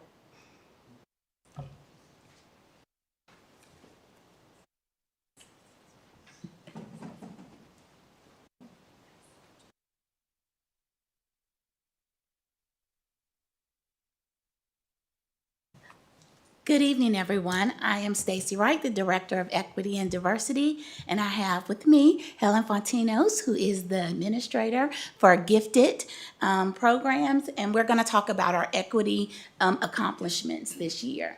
Or not this year, through the strategic plan. So one of the things that we're very proud of is that we created our equity statement and our equity principles. Our principles, which are impartiality, opportunity, access, and sense of belonging. These are the things that we use in our office to help guide the work that we do, to make sure that all of our students are engaged and feel like they are a part of the MCPS family. We've facilitated several professional developments for staff, and then we're also creating a list this year that we sent out to principals to be able to talk about the things that they need in their schools. If it's more training on implicit bias or things like that, to help their students want to belong. If it's more things about sense of belonging and things like that, then our staff can get that and our principals can pick from a menu. We rebranded the Minority Retention Committee. We rebranded it to We Reach because we felt like calling it just the Minority Retention Committee, that many people thought that only minorities could help. But we look for allies. We look for people who want to support minorities in our division. This year we had a very successful Bowling for Belonging. Last year we had 2 cultural cafes that we did, and next year we plan to expand to do more. We launched the Discovery Program, so Helen is going to talk to us about that.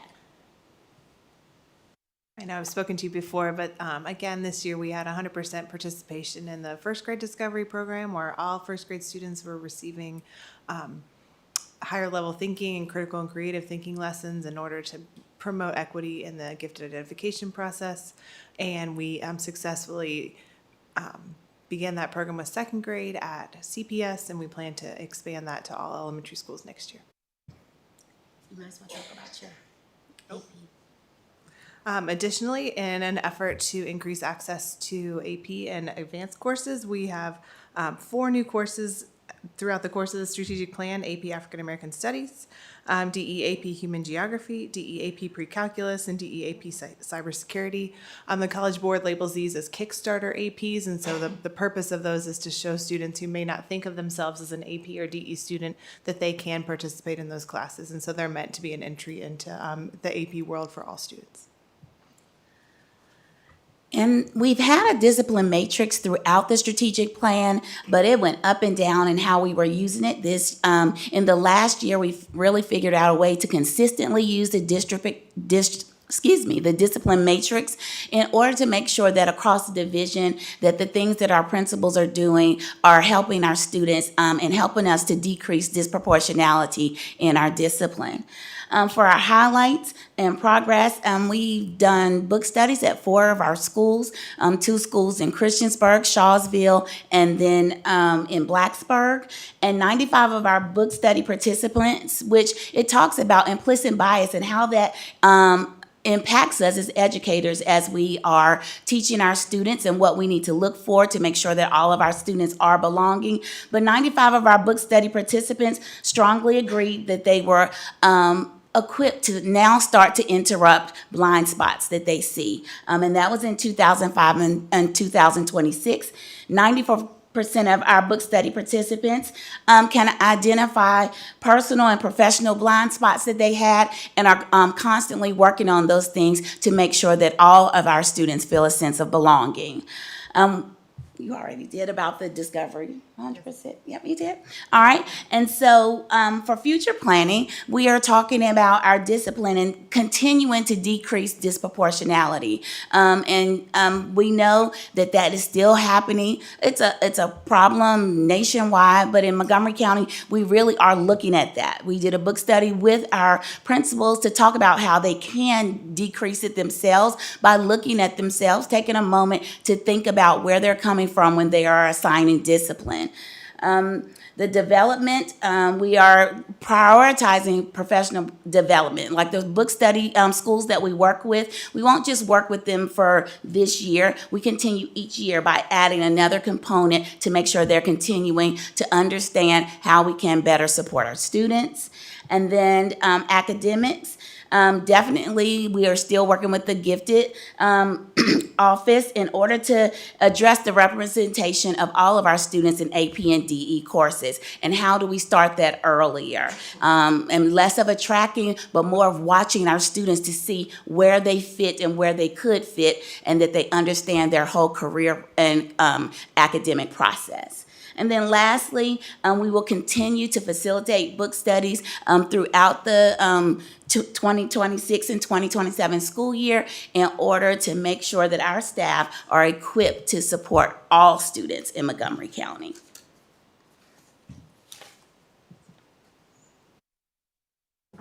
Oops.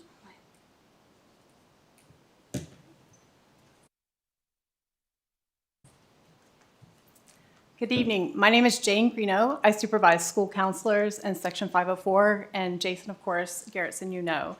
So as someone who's really passionate about mental health and recognizing how mental health plays such a huge, important part of a student being able to learn, I just want to commend the board for your support and commitment to mental health with our students and how you've allocated money towards that. And just really it being a major focus for us. And we've really tried to highlight that with our employees from the beginning of when they first come for an interview by incorporating mental health questions in our interviews. And it's kind of cute to see that because people are thrown off. They don't expect that. But we really want to send that message from the very beginning that we want you to think about mental health because it's going to be part of your classroom and part of your environment, and it's going to impact you. And so we also make sure that we do mental health on-board training with our new employees. We focus on mental health. We discuss it. When our new teachers come back, we'll have sessions on mental health so that they understand how students' mental health and their own mental health is impacting how they interact with their students. We also have annual training for our returning staff, and then we provide PD opportunities on every workday with a whole variety of mental health topics, trauma, different things like that that teachers can sign up for. And it's not just teachers, our school resource officers, our support staff, anyone's welcome to go to those trainings. We also implemented a social emotional learning curriculum, and that has been a huge undertaking and I think has been really, really fantastic. Jason did such a great job of leading that group of stakeholders, and we reviewed multiple programs. And while no program is perfect, I'm really excited that we're talking about it. Our teachers are talking about it. Our students have access to that so that they understand that it's not an embarrassment to talk about your mental health, but it is a part of what makes us, and our experiences all impact us. And so those SEL programs are really fantastic because we are addressing that every day with students. And then we recognize that there's such a need for mental health. And I know you guys have heard that from our students. And so we've had to try to be really innovative to try to think about what are some ways that we can provide supports to our students and our staff that maybe look a little bit different than just your traditional school counselor. And some of those are in our data highlights in progress. I want to commend you all that Montgomery County is really a standout county, and that we have a 250-to-1 counselor to student ratio. That really is the standard that every division should have, but every division doesn't. And I'm in a lot of meetings with other leaders of school counseling throughout the state, and people are envious of us. So that's really amazing, your commitment to that, so thank you. And of course, we added the social worker, and Paige talked about that, and that has just been an invaluable asset to us, even in mental health, because as she works with her families, mental health is always going to be a part of what comes up, and it's something that she can connect those students and those families to different community resources. You also were wonderful in hearing the school counselors last year talk about 504 and how there was a desire to have that taken off of what they do with their time because the need for counseling is so great. And so you hired 3 504 coordinators, and I supervised those folks, and they are amazing, and it's really bringing a lot of continuity to our 504, Section 504, and the implementation of that. But we are seeing so many more students who have mental impairments of anxiety and depression that is really significantly impacting them. So I expect that as things continue in our society, that's going to probably continue, but we're having those coordinators that are there to help support that as well.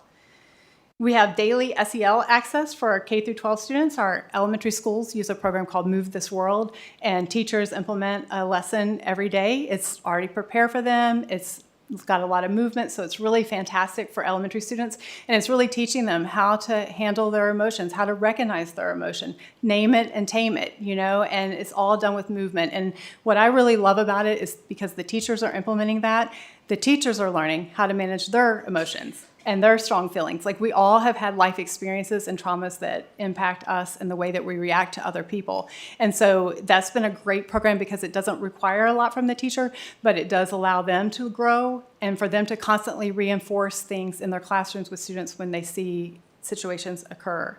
And then for our middle school and high school students, we have a program called Ripple Effects, and that is something that they can do on their own, and they have access to that on their Chromebooks, and they can access that program anytime they want on the weekends. And there's a lot of topics there that they can go and explore and learn about. So really, really great. Of course, we continue to promote EAP, Employee Assistance Program, to our staff. That's a free program for them. We are not told who goes and accesses EAP services. So again, just trying to really say that there's no shame. We all have things that we're dealing with. Everybody needs help. And so we want to support that and have those resources. And then something that I'm just as excited about as the SEL is you guys have supported Gaggle Therapy and Gaggle Reach Out. Gaggle Therapy is, we partner with them, and we, counselors, can refer students to me, and then I refer to Gaggle Therapy, and they connect a student with a licensed Virginia therapist within 2 to 4 days. So we all know how long the waiting lists are to see a counselor, and so this is something that we can get immediate help for a family. The family is not billed. They're charged the same rate that you would be to see a private counselor, like $160 a session. They're charged for no-shows, so we have some parameters and expectations that we have for our students, but if a student has insurance, and they're still eligible, so there's nothing. So all students are available. That's available to all people. We don't advertise that to the population as a whole because we do have a very limited budget with that. But it is available. And I work really closely with school counselors so that they're aware of that, so that we can identify students that maybe can't access maybe our community services partners. And the great thing about Gaggle Therapy is they can meet with those counselors, therapists meet with students anytime that they need to. Sometimes it happens during the school day, most often not, but it can be on weekends and evening hours. So really, it's very accommodating. And then we also work with Gaggle Reach Out, and that is in our middle schools and our high schools, and it's a real-time crisis line. So a student can chat or email, text, call, and talk to someone who's been trained in helping with crisis. And the nice thing is they're connected to our school, so if we have someone that's in dire crisis, they can reach out to us. And so that's a little bit different than just a normal crisis line. So really excited about both of those programs and how we're supporting students and staff with mental health. Some things that we want to think about as we move forward is our SEL implementation is a great program, but it takes a lot of time to buy in. And I heard someone say one time that you have to see, or I read, that in order to buy a new product, you need to see it advertised 9 times. And I think that it's kind of like that with adopting a lot of things. And helping just like all of our stakeholders, that would be our teachers, our students, our parents, understand that it's not indoctrination. We're just teaching students how to handle their emotions, how to recognize them, and how to kind of control their emotions instead of letting their emotions control them. And that's what we need, because we want regulated students, and we want regulated adults, and we want regulated community members, you know? And so it all starts here. But it takes time for buy-in, and it also takes time to implement. And so we are very heavy academics, of course, because that's what we do, but there has to be time for students and teachers to explore the resources that are available for their mental health. And we are noticing, of course, that our mental health concerns and needs are increasing with students. Like every year, it's tremendous. Last year, Ms. Purcell had asked for us to poll like what were counselors doing with their time and how many students were they seeing, and we found that 65% of the school counselors' time was spent on dealing with things that are social emotional regulation, anxiety, emotion control, and I'm sorry I don't have the whole list, but it's all those things that the SEL will address. This year, 61% of their time was spent addressing those things. So we saw some benefit, but I think as time goes on, we know that the needs are growing, and we're going to try to keep addressing them. And our counselors, we have amazing school counselors that are super committed, and I have to tell you that school counselors have masters in counseling. They are specialists, truly, in your building. There's no other person in the building, most likely, that has a master's in counseling. Even all of our community services board counselors and case managers don't have masters in counseling. So these counselors could have worked in an agency, but they chose to work in a school, and so they did their internships in a school instead of an agency. But they really are trained and highly effective. And so, but a lot of times a student, when they're struggling with something, they really have to choose. Am I going to go to math class, or am I going to go see my counselor and deal with this? Because our schedules are so tight. And I don't know what the answer to that is, except that we are blessed to have a great board that supports mental health and recognizes that, and we have great school board employees and staff that also support that. And so hopefully as time goes on, we'll just continue to make headway in that area. And I am the last, and Jason, he's so sweet. He just stood here, but that was so nice. He said you guys hear from him all the time, and I believe he's going to speak to you later. And I always joke we're the JGs, so it's really fun. But anyway, since I'm the last presentation, you guys stop. I know they're like, what are you doing?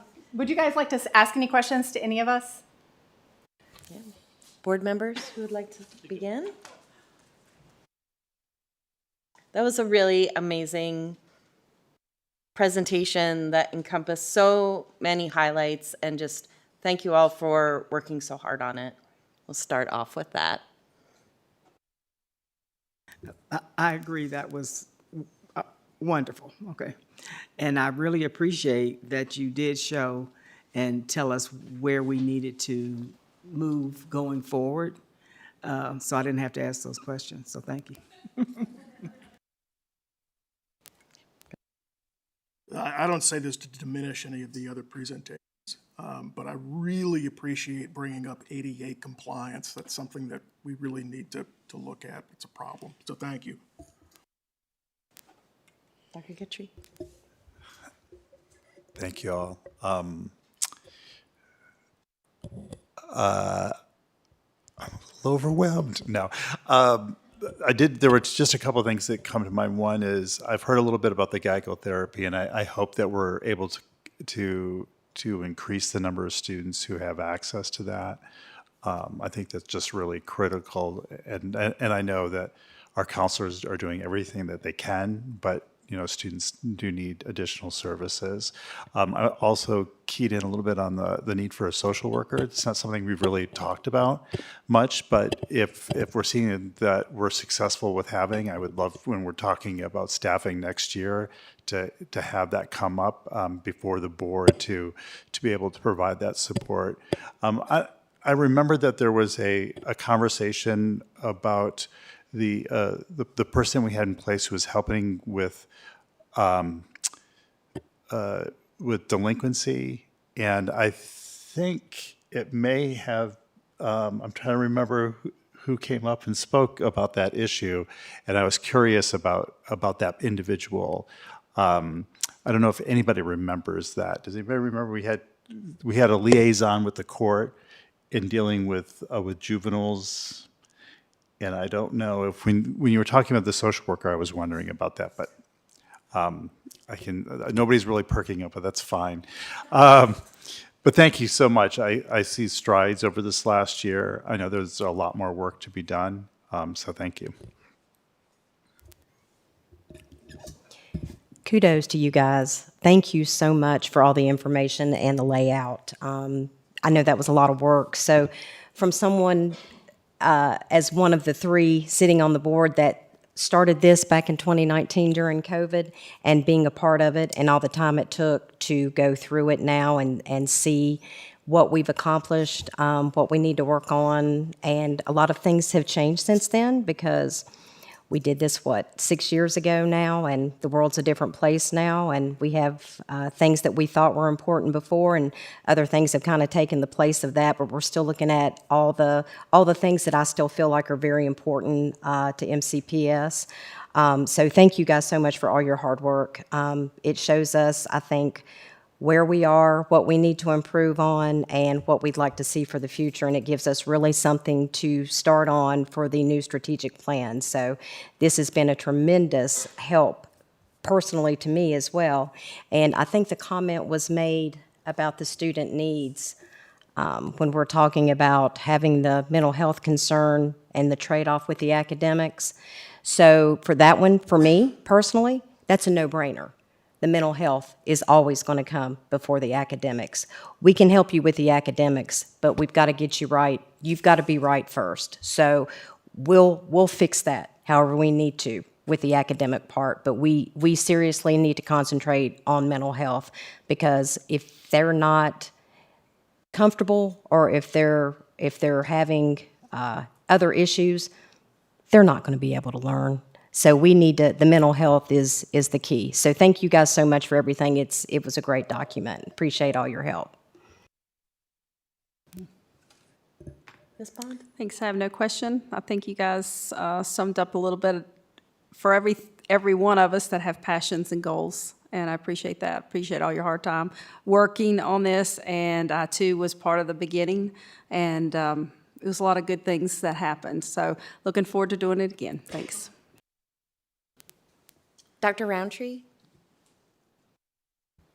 Yeah, sure. Thank y'all for putting this together. And just to reiterate some of my colleagues, I really appreciate the presentation and the consistency inside the slide deck and the way it was presented. Very easily understood and digestible by us and hopefully the public as well. Thank you. Dr. Guitry, I believe you were referring to Mrs. Roberts. I was, and I said delinquency. I studied the 1950s. That's the word that came to mind, but truancy. There was a discussion about that. Yes. She's a lot nicer than I am. Maybe you can get her to come up here. That shouldn't have gotten that much of a laugh. No, she's way meaner than me.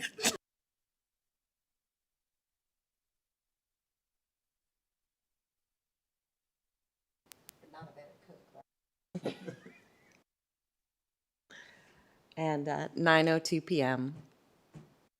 Sorry. That's an inside joke. Sorry, everyone. Again, just to reiterate what everyone said, thank you all so much for the hard work that you put into this. We really appreciate it. Moving on to our next agenda item.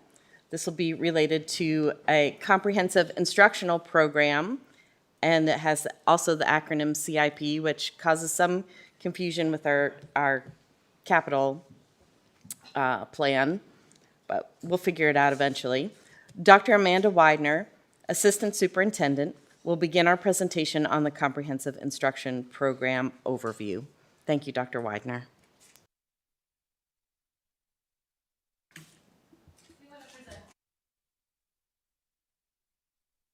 The Comprehensive Instructional Program, also known as the CIP. This is a consortium that currently consists of 82 school divisions across Virginia. And the map there shows the participating school divisions. It is not a business. It is a consortium, I said, so it is made up of school divisions. It is run through a collaborative effort with school division leaders and teachers who participate. It was implemented in 2015. It started in Region 7, probably about a dozen school divisions who at the time were reacting to changes in the SOLs and how they could work collaboratively to mitigate some of the challenges that they were dealing with. And through their work together and what they've developed, it's become quite popular. It has now grown to 82 out of 131 school divisions across the state. So as you can see, when you look at the map, we are the only school division in Southwest Virginia that is currently not a member of this consortium. I've been in lots of conversations with principals over the last several months, and many have asked, how come we don't belong? And I don't have a history for you of why we haven't looked at joining in the past, but I know there's been a lot of interest and a lot of questions. So what we did is we reached out to Dr. Matt Hurt, who is the director of the consortium. And he was very generous in his time. In March, he came to a meeting with our instructional leadership team at the school board office, and we also included some principals in that meeting. So he gave us a very thorough presentation of what the consortium does, the kind of resources it can provide. That kind of opened up some more questions for us, so then we asked him to come back again. So he came back again for 2 more meetings, and this time I invited all of our principals, as well as our assistant principals. It was also opened up to our instructional coaches, told each principal, I said, if you have a lead teacher in your building you'd like to bring to this meeting. So again, Dr. Hurt, provided an overview and explained, what the CIP is and what kind of resources and support and benefits it can offer. At that point, I asked principals to take it back to their buildings so they could share information with staff and answer questions and get staff input. And then reached out to Dr. Hurt one more time, and he did a virtual meeting that all of our teachers were invited to attend so they could hear directly from him and ask questions. So this is something we've been talking about for a while. One of the things that I like about it is that the CIP was rooted in the idea that we want to look at student achievement and ways to improve student outcomes, but we need to do that collectively, and that means we have to engage teachers. So what the CIP does is that each school division that participates, they send a representative for each grade or each course, and each year they meet to look at the benchmark assessments that they create. So those are reviewed and vetted by teachers from all the school divisions that participate. And then they also look at the pacing guides. I do want to emphasize that we're not talking about adopting a new curriculum. So this is not a new curriculum. This is not new textbooks. It's really not even instructional materials. That's not what we're looking at here.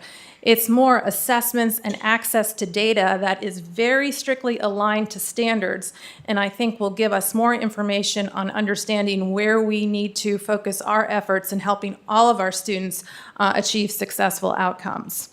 So again, when we look at joining the CIP, what we would have access to are pacing guides that have been developed through collaboration and collective work with teachers across the school division.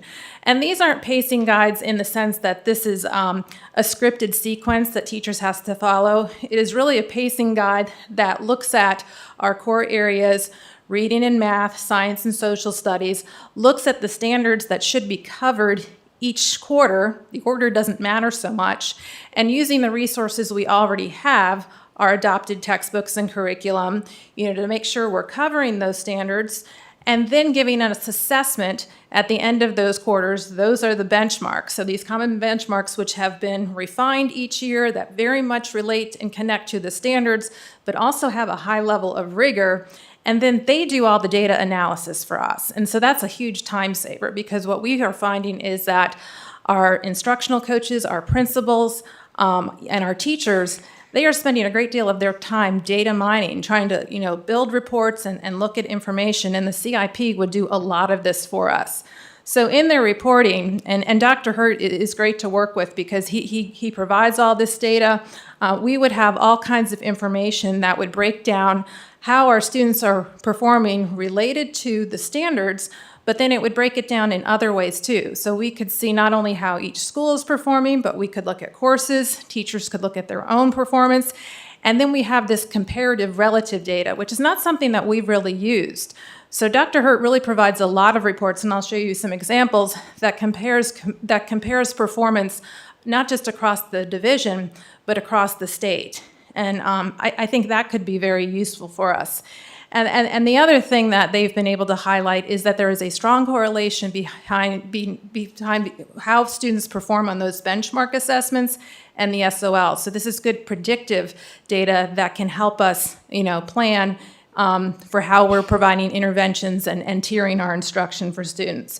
So we see this as a potential time saver because so much of that data analysis would be done for us.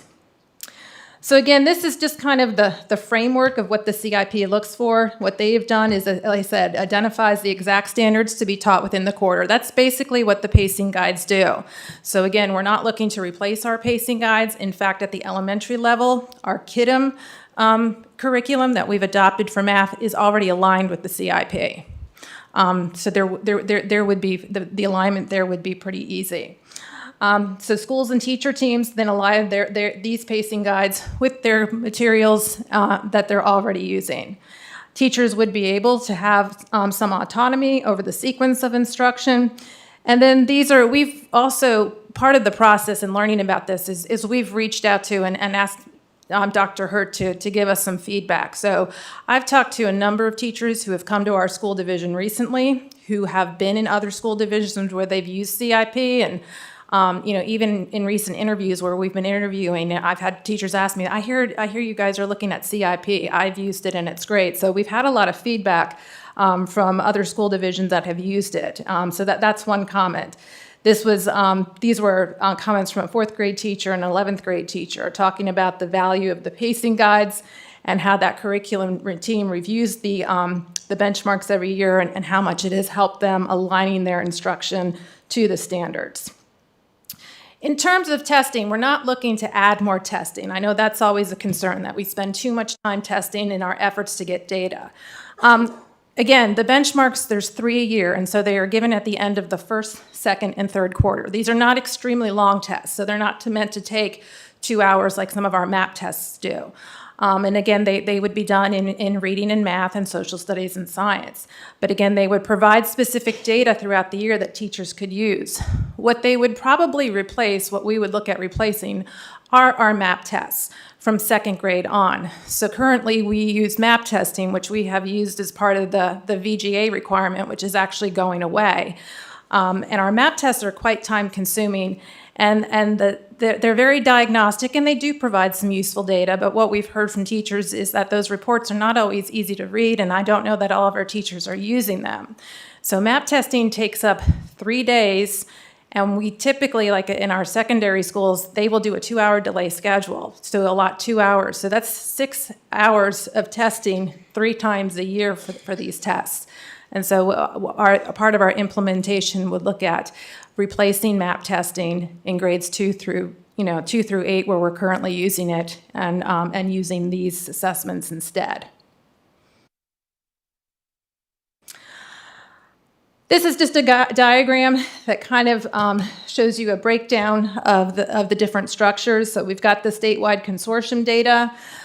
They use a platform called Mastery Connect, which again is going to give us, there's actually a standard tracker on there that would give teachers access to a lot of different reports that would be helpful in their planning and their predictive analysis work, and really, I think, help teachers identify where we need to be putting in place interventions to students directly connected to those standards.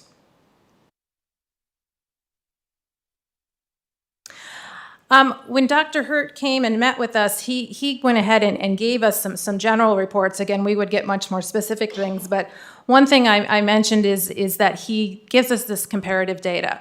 Because it's one thing to look at pass rates, but if we're not looking at how those pass rates compare or measure up to other parts of the state, we can kind of be looking at them in a vacuum. So this shows Montgomery County overall pass rates for all SOLs, for the past 15 years or so. And you can see that our pass rates have fluctuated. But I think what's significant is he has pointed out where we rank with those pass rates. So last year we improved our rank. We went from 37th to 30th with a 76, almost a 77% pass rate overall. But it's interesting because if you look back at times where we've actually had higher pass rates, sometimes those higher pass rates our ranking in the state was lower. So I think that comparative data can be useful because it's important to know how we're performing compared to other school divisions. So that would be some of the data. And then he broke it down even further. He took that comparative data and then he looked at our ranking in all the areas: reading, writing, history, math, and science, and then broke it down into student groups. So in addition to looking at all students, so for example, in the area of reading last year, for all students, we were ranked 44th. But then when we start looking at some of our specific student groups, there's some big discrepancies there. I mean, for our economically disadvantaged students, we were ranked 102.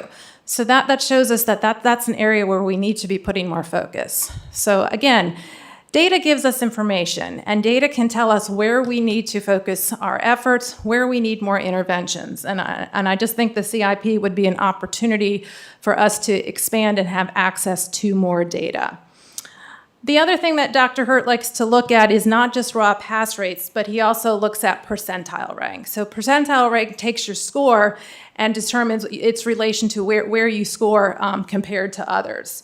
So this chart shows pass rates for schools in 25 and 24, and then also the percentile rank. So if we had almost a 70% pass rate at one school, that actually, in terms of the percentile rank, fell about 41%.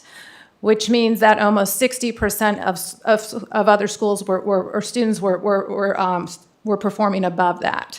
And then he breaks it into categories. That percentile rank is shown if you're in the top third, it's green, if in the middle third, it's yellow, and the bottom third, it's red. But again, this kind of comparative data we've not had access to or have been using.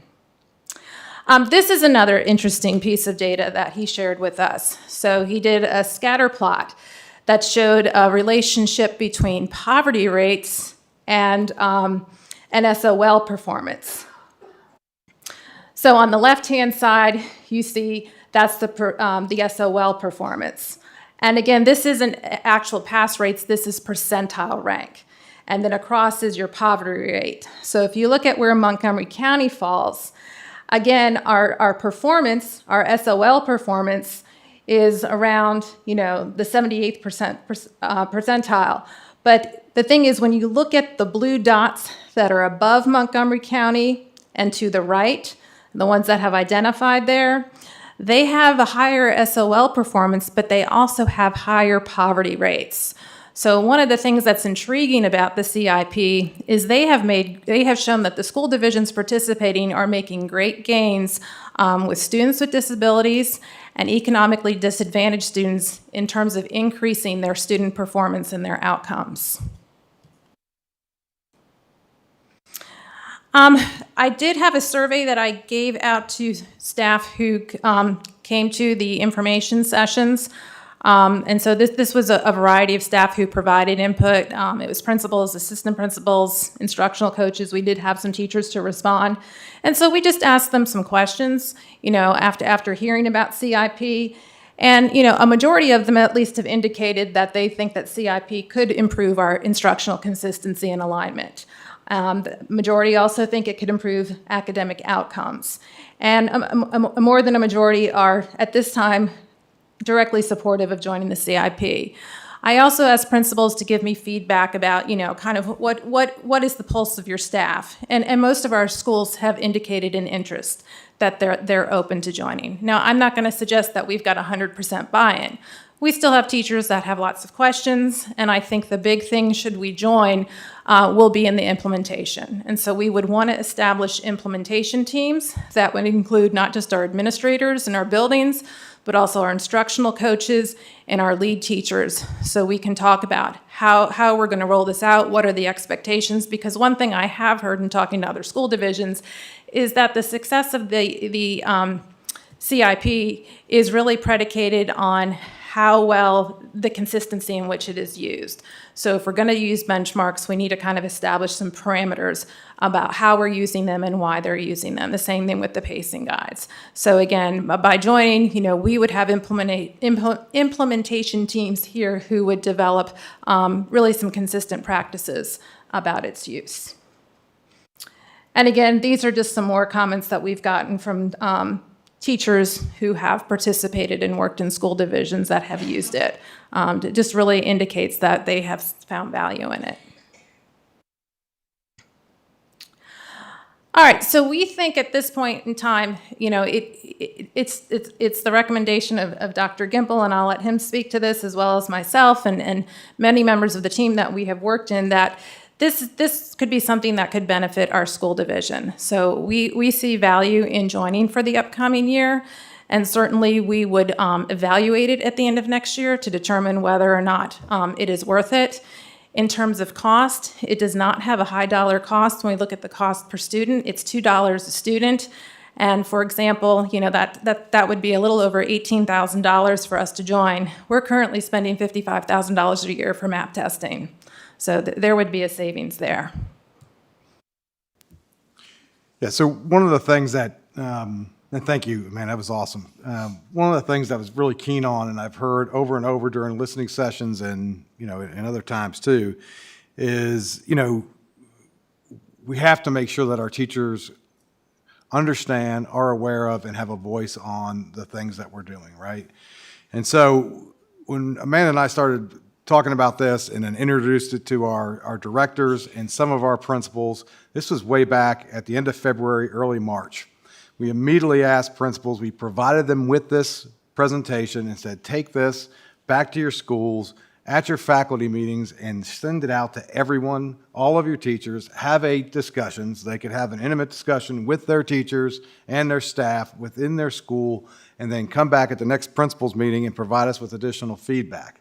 From that feedback, we then had all of Amanda sent it out to every single teacher, a survey, which you've seen some of the response from that.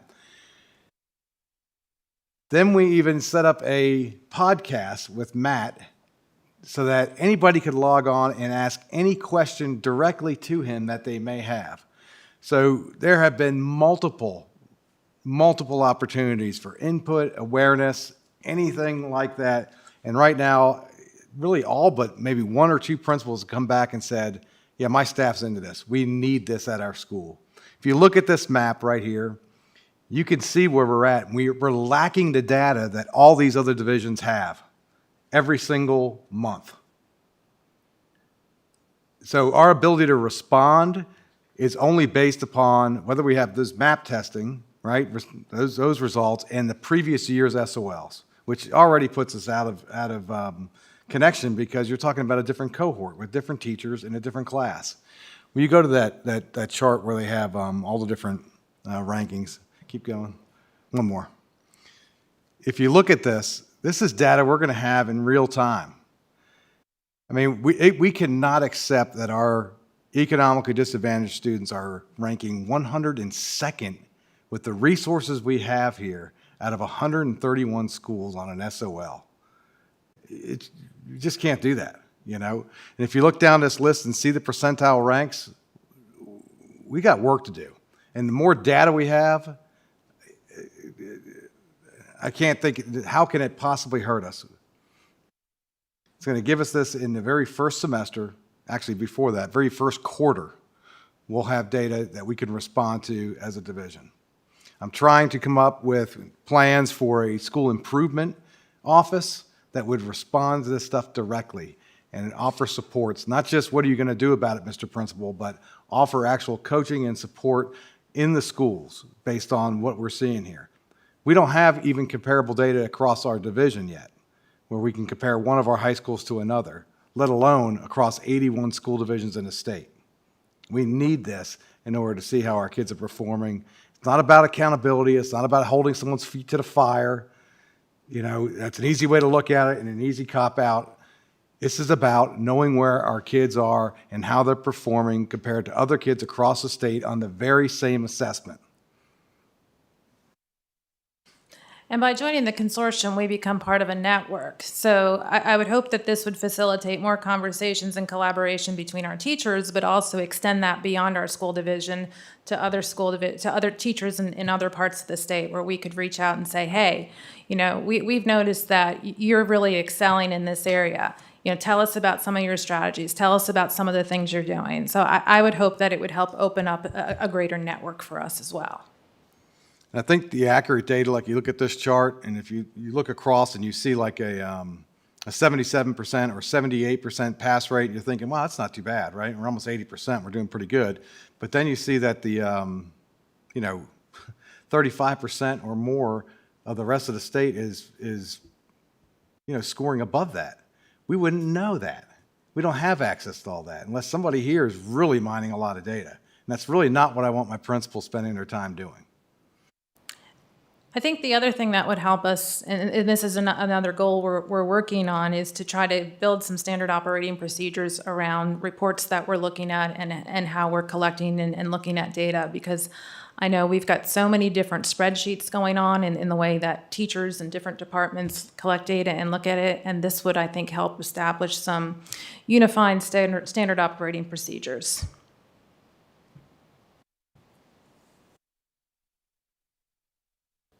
Board members, are there, Dr. Widener, are you, and Dr. Gimple, are you done? Yeah. Sorry. Board members, are there questions? Dr. Guidry? Thank you so much for the presentation.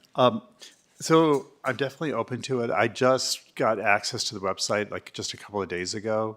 I did read there was a dissertation that was on the website. I didn't read all of it.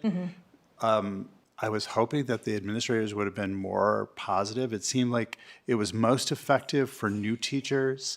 So I'm still thinking through. I just got access to it. But my question about this is that I asked with our former superintendent about why we didn't have a data scientist with all the data that we have, because this isn't data that, this is based on the data that already exists, correct? Yes, this is SOL data that can be built, yes. So one of my questions, and it's not just about this data, I mean, for the longest time, we got presentations and the data was, well, I don't want to say too much about it, but it begged for analysis. So why doesn't the administration have a data scientist that, because this is data that can be pulled and processed by MCPS. And I'm not saying that there's not value to CIP, but the idea that this data just doesn't exist isn't really, it seems to be isn't accurate if it's already publicly accessible data. Yeah, I can't comment to why that wasn't done before. I know that as a principal, a long time ago, I spent an inordinate amount of time making charts just like this. As a matter of fact, I shared some of those with you all when I interviewed, right? Those are things that I put together, but I spent a lot of time mining that myself. I'm not sure why we don't have somebody employed here. We actually do have somebody in mind. It's part of our school improvement office that we are talking about, that we will have compile all this and provide it for our principals so that they can go to work on addressing some of it. But yeah, that's a great question, why we didn't. All I see this as is even more data that's going to be given to that person so that they can assimilate that along with all of our schools, and we're going to have a handle on exactly how our kids are performing, maybe in a way that we haven't previously. I don't know. Yeah, and I'm not expecting for teachers to learn how to be data scientists or administrators, but with a division of our size and the complexity, if we're going to be data-driven in our decisions, we should have somebody who can actually work with data at the school board office. One of the things that I'm trying to puzzle through, and I'm not going to say too much more, is the assessments. Now, some of the presentation, like the comment talked about unit tests. Is there more assessments other than those three, or is it that some divisions created assessments from CIP? I was confused on the level of assessment. So as I said, CIP uses a platform called Mastery Connect, and that's where the benchmarks are administered through. So at a minimum, we would want to be using those quarterly benchmarks, those three. In addition, they also have other assessments that teachers could choose to use, and those assessments are tied to a standards tracker. Mm-hmm. So, let's say, because a lot of times, teachers assess all the time, and they might get to the end of a week and on a chapter or a unit, and and they might have their own assessment, or they might have an assessment that we've created through Performance Matters or through our curriculum, but they would also have access. Again, in the first year, we would not make that a requirement, but there are other assessments that have a standard data tracker so that it'll break down each question for each student and show their level of mastery as it connects to each standard. So we would do away with, if we're doing some of that, because it sounds like it's optional during the first year, but we would make it more mandatory after that if we stay with CIP. So like I've heard some real complaints about Savas, the assessments, the unit assessments. So would we replace those assessments with CIP assessments, or would we be giving duplicate? Because the argument I've heard is, well, no, we've adopted Savas as the ELA curriculum, and so therefore teachers have to use that assessment. Right now, the expectation is for teachers to be using the SAVIS unit test. But keep in mind, over the course of a school year at the secondary level, there's only 4. Only 4 unit tests. So if you look at 4 unit tests plus 3 CIP benchmarks, I mean, that's not a lot of assessments in the course of a year. Yeah, I was just wondering the integration of our platforms that have assessments in it with the assessments other than the quarterly ones. That's all I was asking about, if there was going to be duplication of assessments if we're doing additional ones. That's all. Okay, thank you. Ms. Franklin? So for me, overall, any data that we gather, if we are not using it to move things forward, it doesn't matter where it's coming from and who's doing it. So what I like about this is it is in real time, and that we can look at students who are in groups that are not being taught. I'm just going to put it that way. They're not, and hasn't been for years. And that's why we have the disparities. And able to, every month, look at that child and say, still not getting there, and being able to go back and say, what do we need to do different? It's worth it. And as far as the accountability piece, if we're not holding people accountable, what's the point? We'll be right where we're at now with disparities and looking at numbers that are 100, where we're ranking 102, is that what it was? When it comes to groups of our students, that's not acceptable. So something different has to happen. So if this is what we can find at this point to help move us there, then I'm ready to go. I want to say too, this, so it's not about, for me, this is about providing our teachers with more information, right? And if it impacts what they're doing in the classroom, however, fantastic. But it's giving them more tools. We have incredible teachers. Our teachers work their tails off. They're doing everything they can. Now they have even more information and more data to shape how they're doing it. And I think any teacher in our division is going to embrace this. Our teachers are outstanding. I put them up against anybody, any division. Now they're going to have more tools, and that's all I want to provide for them. And I see this as a way of providing them with just a little bit more data, a little bit more information. It may inform exactly how they teach or what they teach, and it's just about improvement. That's all it is. Ms. Parton? So thank you, Dr. Widener, for presenting this. So what bothered me the most, I think, when I first started looking at this was that we were the only ones that aren't using it already. So apparently there's been lots of success, I would say. And then on top of that, I think what we do as far as assessments go, we use the performance assessments, which are fine, but it's like an autopsy. We're doing something after the fact and see what our performance is after the fact. So kind of referring back to what Ms. Franklin mentioned, this is going to be more to inform instruction, which is what we need. Mm-hmm. This is going to be guiding us along the way and giving us information in real time is what we need. And if we're all the time saying we need to put our kids first and do what's best for our kids, this is it. Because when we commit to graduate, and whether it be go to college, get a job, whatever they do, They're going to be outside of Montgomery County, and they're going to be competing with everybody in this state or in other states, and we have to know where we're at with everyone, because that's what's fair to them.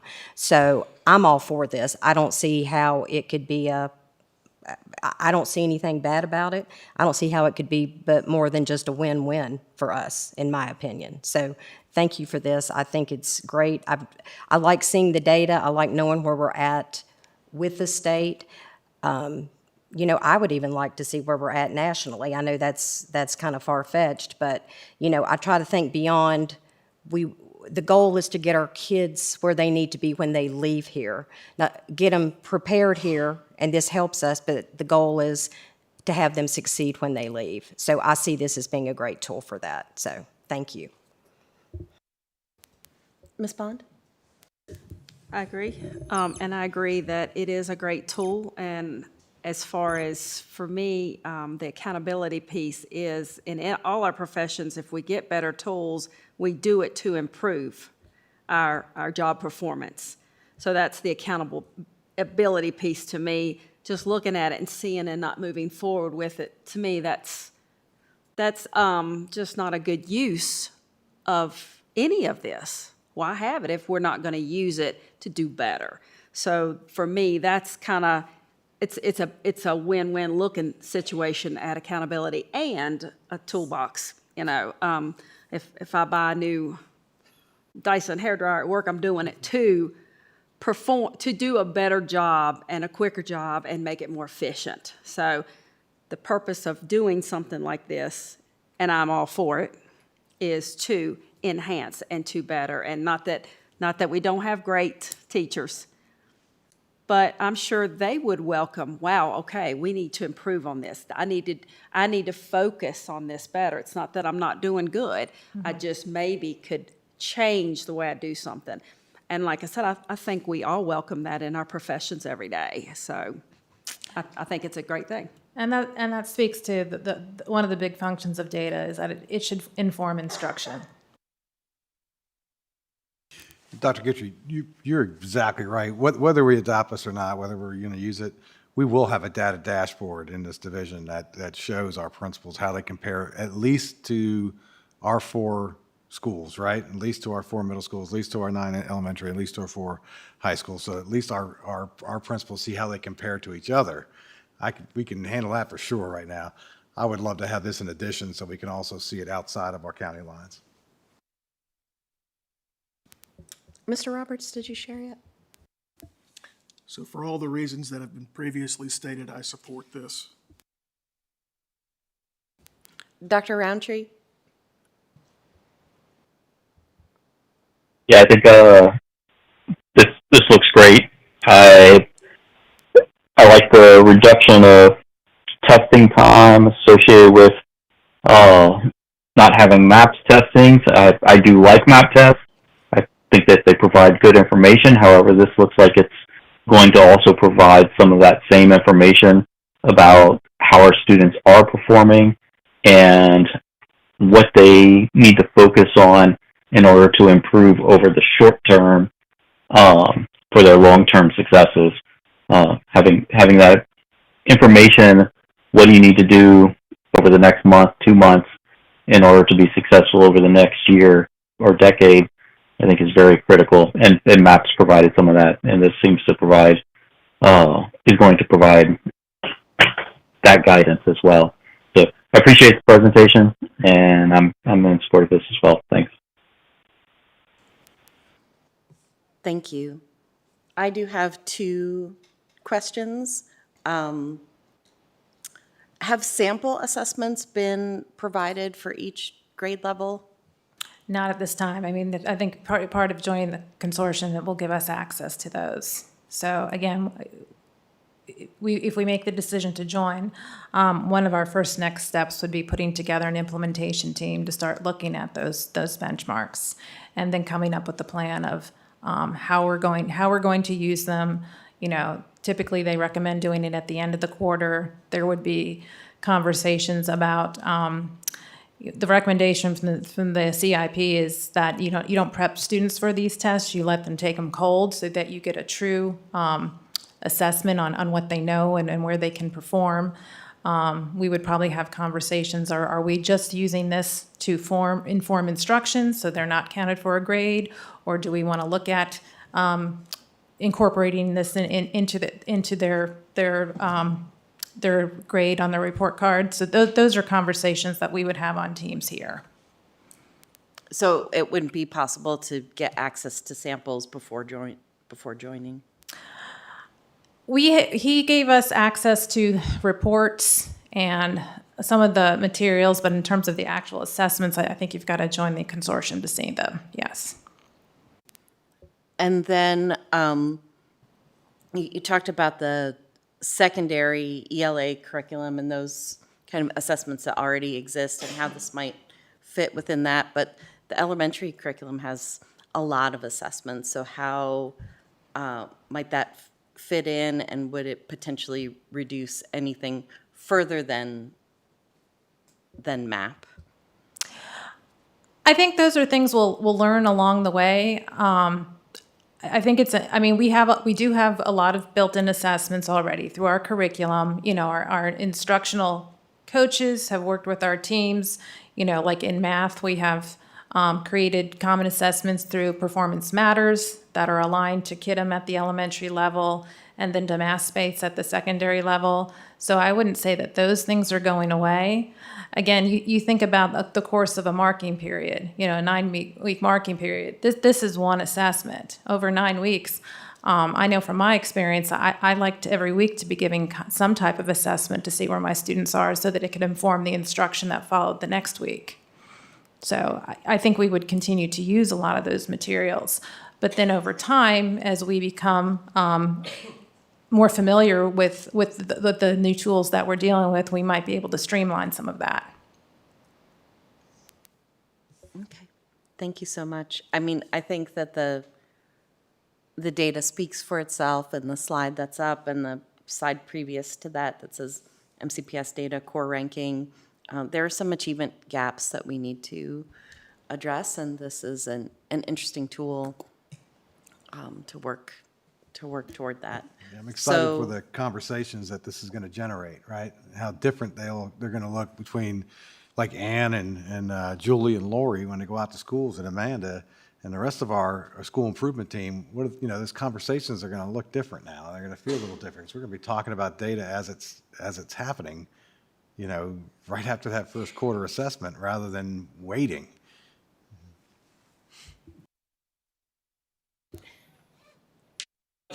Is this a voted item or? Well, that was the next thing I was going to ask. So on my script that I have in front of me, that this is a presentation and no action is expected. So what are the next steps? Really, we just want to kind of get your thumbs up on it. You know, you know, it's not curriculum change. It's not, you know, we're not. It's a resource. But I want to make sure that my board is fully informed as to what we're doing and why we're doing it, because there's a cost to it, right? And so I don't just want to throw down, you know, close to $20,000 here and you guys say, Yemple, what are you doing and why? I want you to know way ahead of time. And so, yeah, so it's more once you're, you know, your thumbs up on it that, yep, this is a good use of our funds. We feel, you know, I have instructional experts here that feel this is a great direction to go into in terms of our instruction, and our principals are behind it. And so I have that. Yeah, I want to make sure that you guys are understanding that it's a cost behind it though too. And that's where I really need your thumbs up on it. All right, board members? I'm good. Yeah. So we got blasted when we made decisions and we didn't get good input from our community, meaning our school community. But it sounds like you all have done your homework with that and done your best to try to include everyone and give them some information about what this is and to give feedback. So I'm good with it.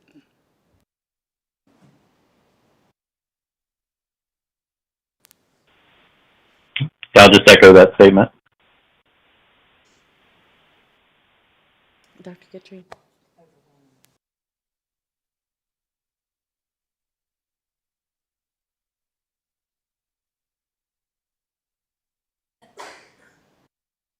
And I'll say too, if, you know, I'm not, if we get into this and the data's not what it looks like here, or it's delayed, or it's not usable, we're not doing it after this year, right?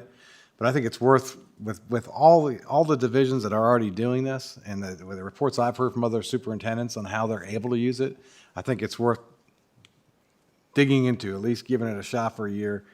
And, you know, we're going to do everything we can to support that data, you know, with our schools. So, but if it ends up not being what I think it is, or what I've been told it is, then, you know, we'll drop it. I have another use for $18,000, right? All right. Well, we look forward to more information. Okay, thank you. Thank you so much. Moving on, we have our School Health Advisory Board Annual Report. Mr. Jason Garrettson, Director of Student Services and Safety, is available if there are any questions. And this is regarding the School Health Advisory Board 2025-2026 Annual Report. Mr. Garrettson, anything you want to share to kind of kick us off?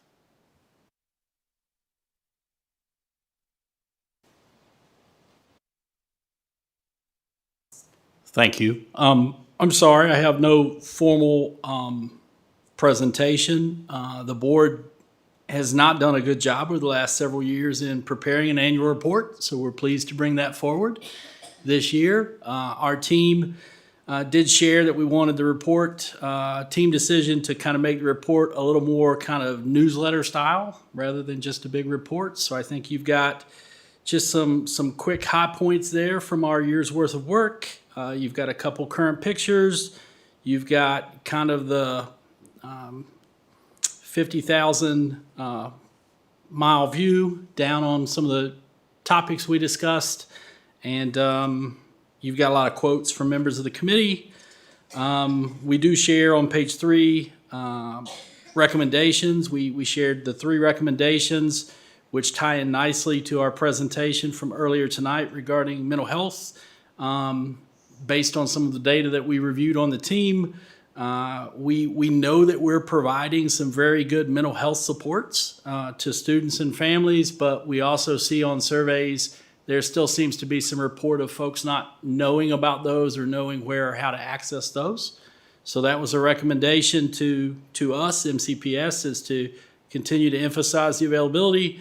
We also talked a lot in our final 2 meetings about the concept of a trusted adult for students. Every student needs at least one and preferably several trusted adults within the building, trying to develop that kind of relationship where it's not just your math teacher or it's not just your PE teacher, but that's an adult that you know you could go to in a pinch when you had an issue, and they would care for you beyond the subject matter. And then lastly, just in general terms, being very intentional about establishing a positive school climate. I think you've seen from a lot of the earlier presentations, we're already trying and doing a lot of that work. I think looking ahead to next year, starting with our transition day, I think that's a good example of, again, just trying to be very intentional about making your school the place where you want to come and be involved. And that is your community. That's your school. Those are your people, not just the students, but the adults in the building as well. So beyond that, I'm happy to answer questions. You see our meeting dates. You see our membership, notable discussions, and then some direct quotes. Happy to field questions. Thank you, Mr. Garrettson. Board members, any questions? Dr. Guthrie? Thank you. So as a board member who pushed for more of a report, I mean, I appreciate this. I'd love to see in the future a report that makes recommendations for what the board can do, where it should be investing, whether the policy, resources, staffing, to help improve in this area. So like in the presentation earlier, social worker, there are things that we should, be doing. So it would be great to see the board give us action items or recommendations that are division-wide. So I'm going to keep pressing because it's a really valuable resource for the division. Thank you. Thank you, sir. It's a great team. I love working with this team. You know, we consolidated 2 of our advisory committees into this one group. I think that was a terrific decision on the part of the board. And also, I will note that, you know, we did bring forward a policy to you just last month that the board approved, the updates to the communicable disease policy. So again, we appreciate your support, and we certainly can continue to grow in the area of our annual report. Other board members, any questions? Dr. Roundtree?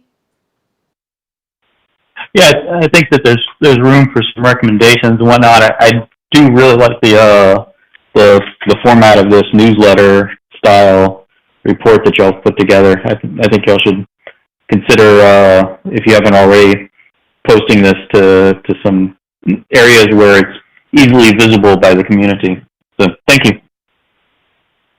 Yes, sir. We intend to post it on the webpage. We just wanted to have it before the board prior to posting it up. We'll absolutely get that done with the board's approval.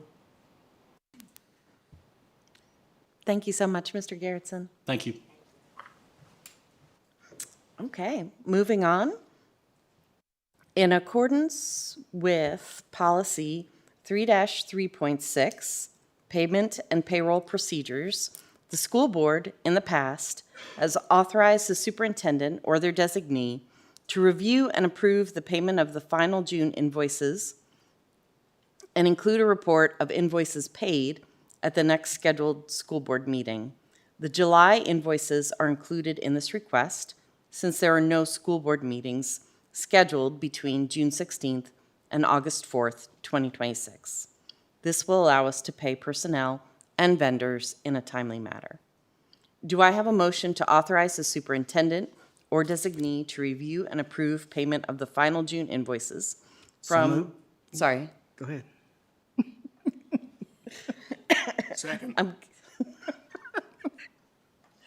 Is there any discussion? We're not going to make it to 10 till before 10 p.m. No, I thought you had finished. I'm sorry. So you moved. I'll second. Are we there? Okay. Any discussion? Ms. Reed, will you please call the roll? Ms. Bond? Ms. Franklin? Yes. Dr. Guitry? Yes. Ms. Pardon? Yes. Mr. Roberts? Yes. Dr. Roundtree? Yes. Ms. Purcell? Yes. 7 in favor. Motion carries. Okay. Our next agenda item is related to state SOQ bonus information. Angie Bland, Director of Finance, will provide information on the state SOQ bonus. This is information and no action is expected. Good evening, Madam Chair, members of the board, and Dr. Gempel. This evening I will provide additional information on the state SOQ bonus and the implementation process for eligible employees. And I just have 2 slides, so I'll try and help you with that 10 o'clock if at all possible. At the April 21st board meeting, the bonus was approved here by the board, and following that approval, the required certification was executed and submitted to the Commonwealth, and the state funding associated with that bonus was received yesterday.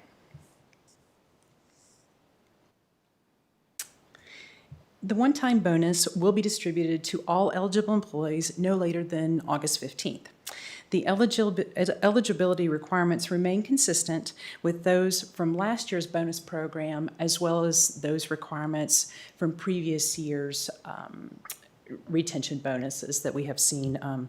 We've seen those over the last couple of years, and prior to that, we saw a lot of COVID bonuses and kind of the same premise. It was all to support retention. I'd also like to provide some clarification regarding several of the positions that are listed here as excluded for the bonus. These positions are considered temporary in nature, and they are not permanent district employees.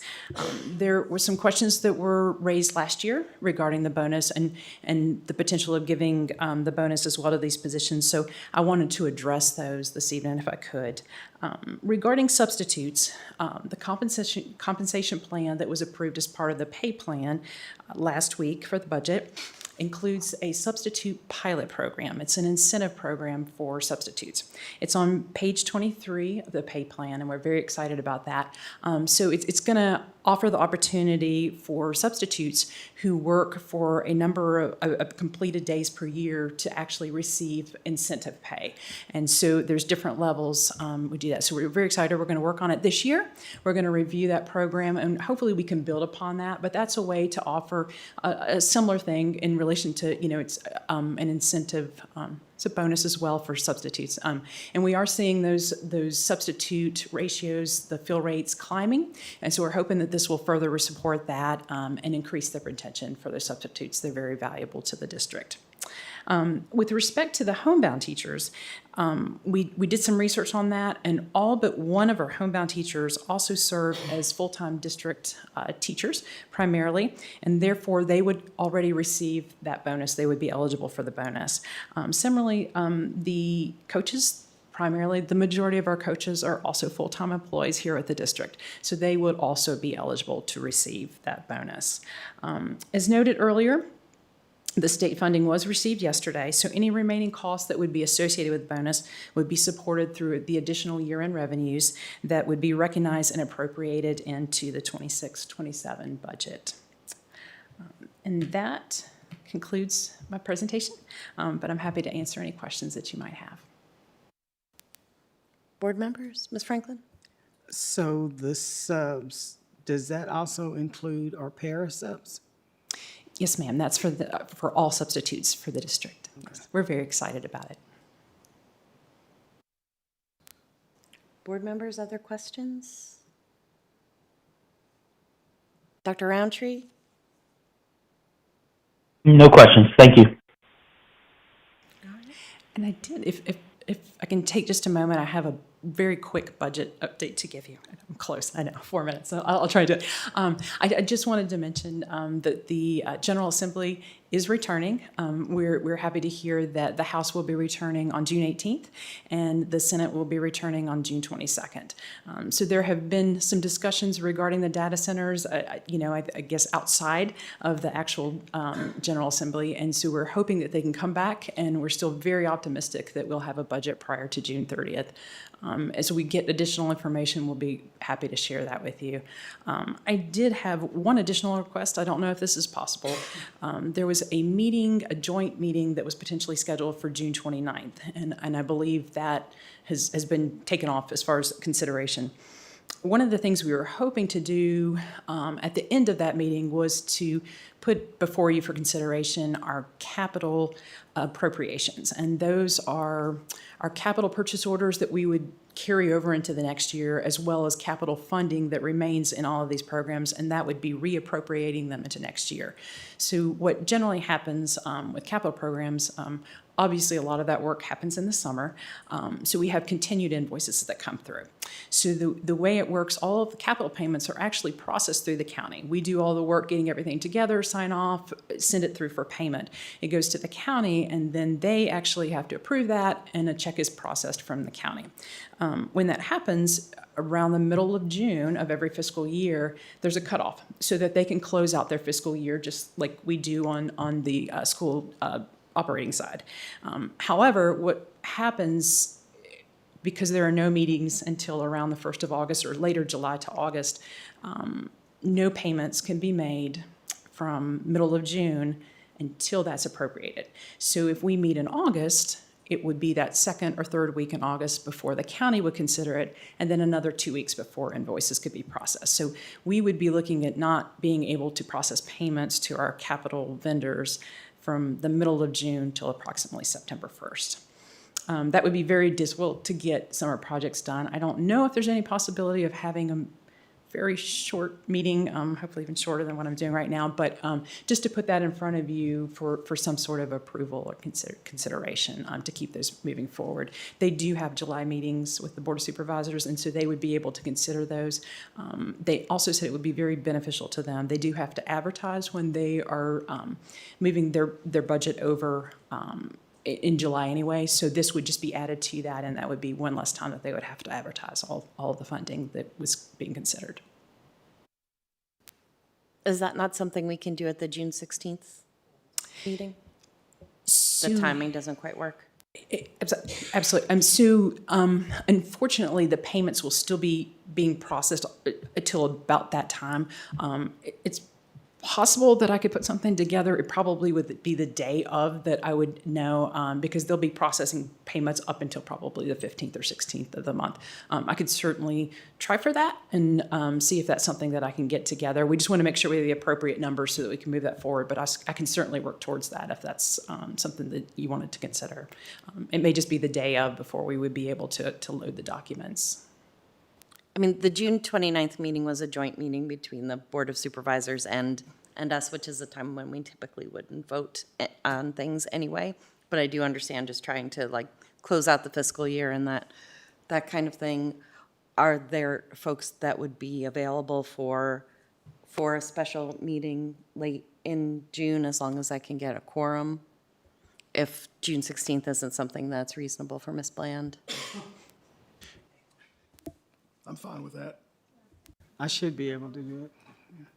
Can I just ask a clarification? And this is returning to item H.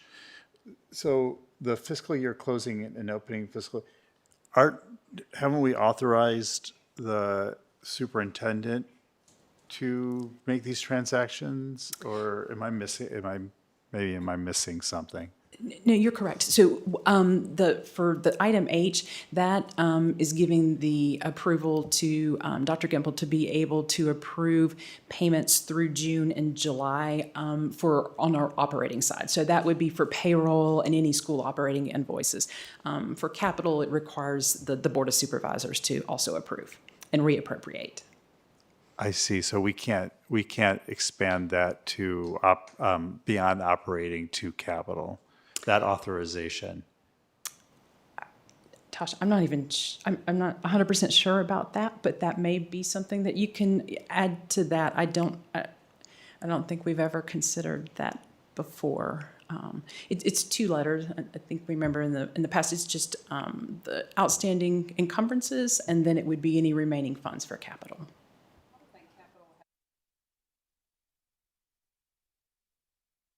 Okay, I wasn't sure what our policy is about, one versus the other. Yeah, I don't know that we've done that before. It's policy 3-3.6, so I'm not sure how that's worded, but. And I believe that refers just to the operating. I think so. Can certainly have you, if it's easier, it can certainly have you all vet that. If you didn't want to meet, I can certainly, as Dr. Gitchy's suggesting, if you included that, I would, obviously have your eyes on it prior to me approving anything.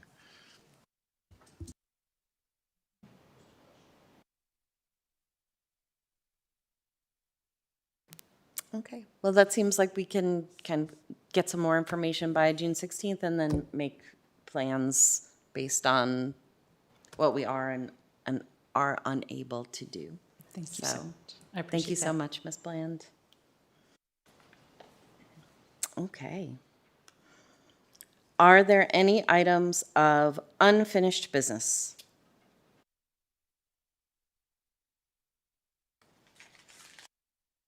Are there any items of new business? Two things. One, Ms. Osborne has put some updated policies. Please take a look at those before we come back in August. That way you don't have to slog through like 1,000 of them. Two, if you're bored, please take a look at the Montgomery County General District Court's docket on Thursdays. Look for school zone camera violations. It's appalling. People, it's disgusting. People going 50 miles an hour in a 20. Vile. Keep that in mind because I want to talk about that later. That's enough out of me. Thank you, Mr. Roberts. Any other items of new business? Any announcements? Okay. Our next scheduled regular meeting is June 16th. Agenda prep will happen tomorrow. We need to go into closed session to discuss a procurement matter, but I would like to amend that closed session to include a personnel matter that we did not really complete discussing before we came into open So session. moved. Second. All right, I have a motion by Ms. Franklin and Mr. Roberts. Any discussion? Ms. Reed, will you please call the roll? Ms. Vaughn? Ms. Franklin? Yes. Dr. Guidry? Yes. Ms. Pardon? Yes. Mr. Roberts? Yes. Dr. Roundtree? Yes. Ms. Purcell? Yes. 7 in favor. Motion carries. We're now in closed session. Thanks, everyone.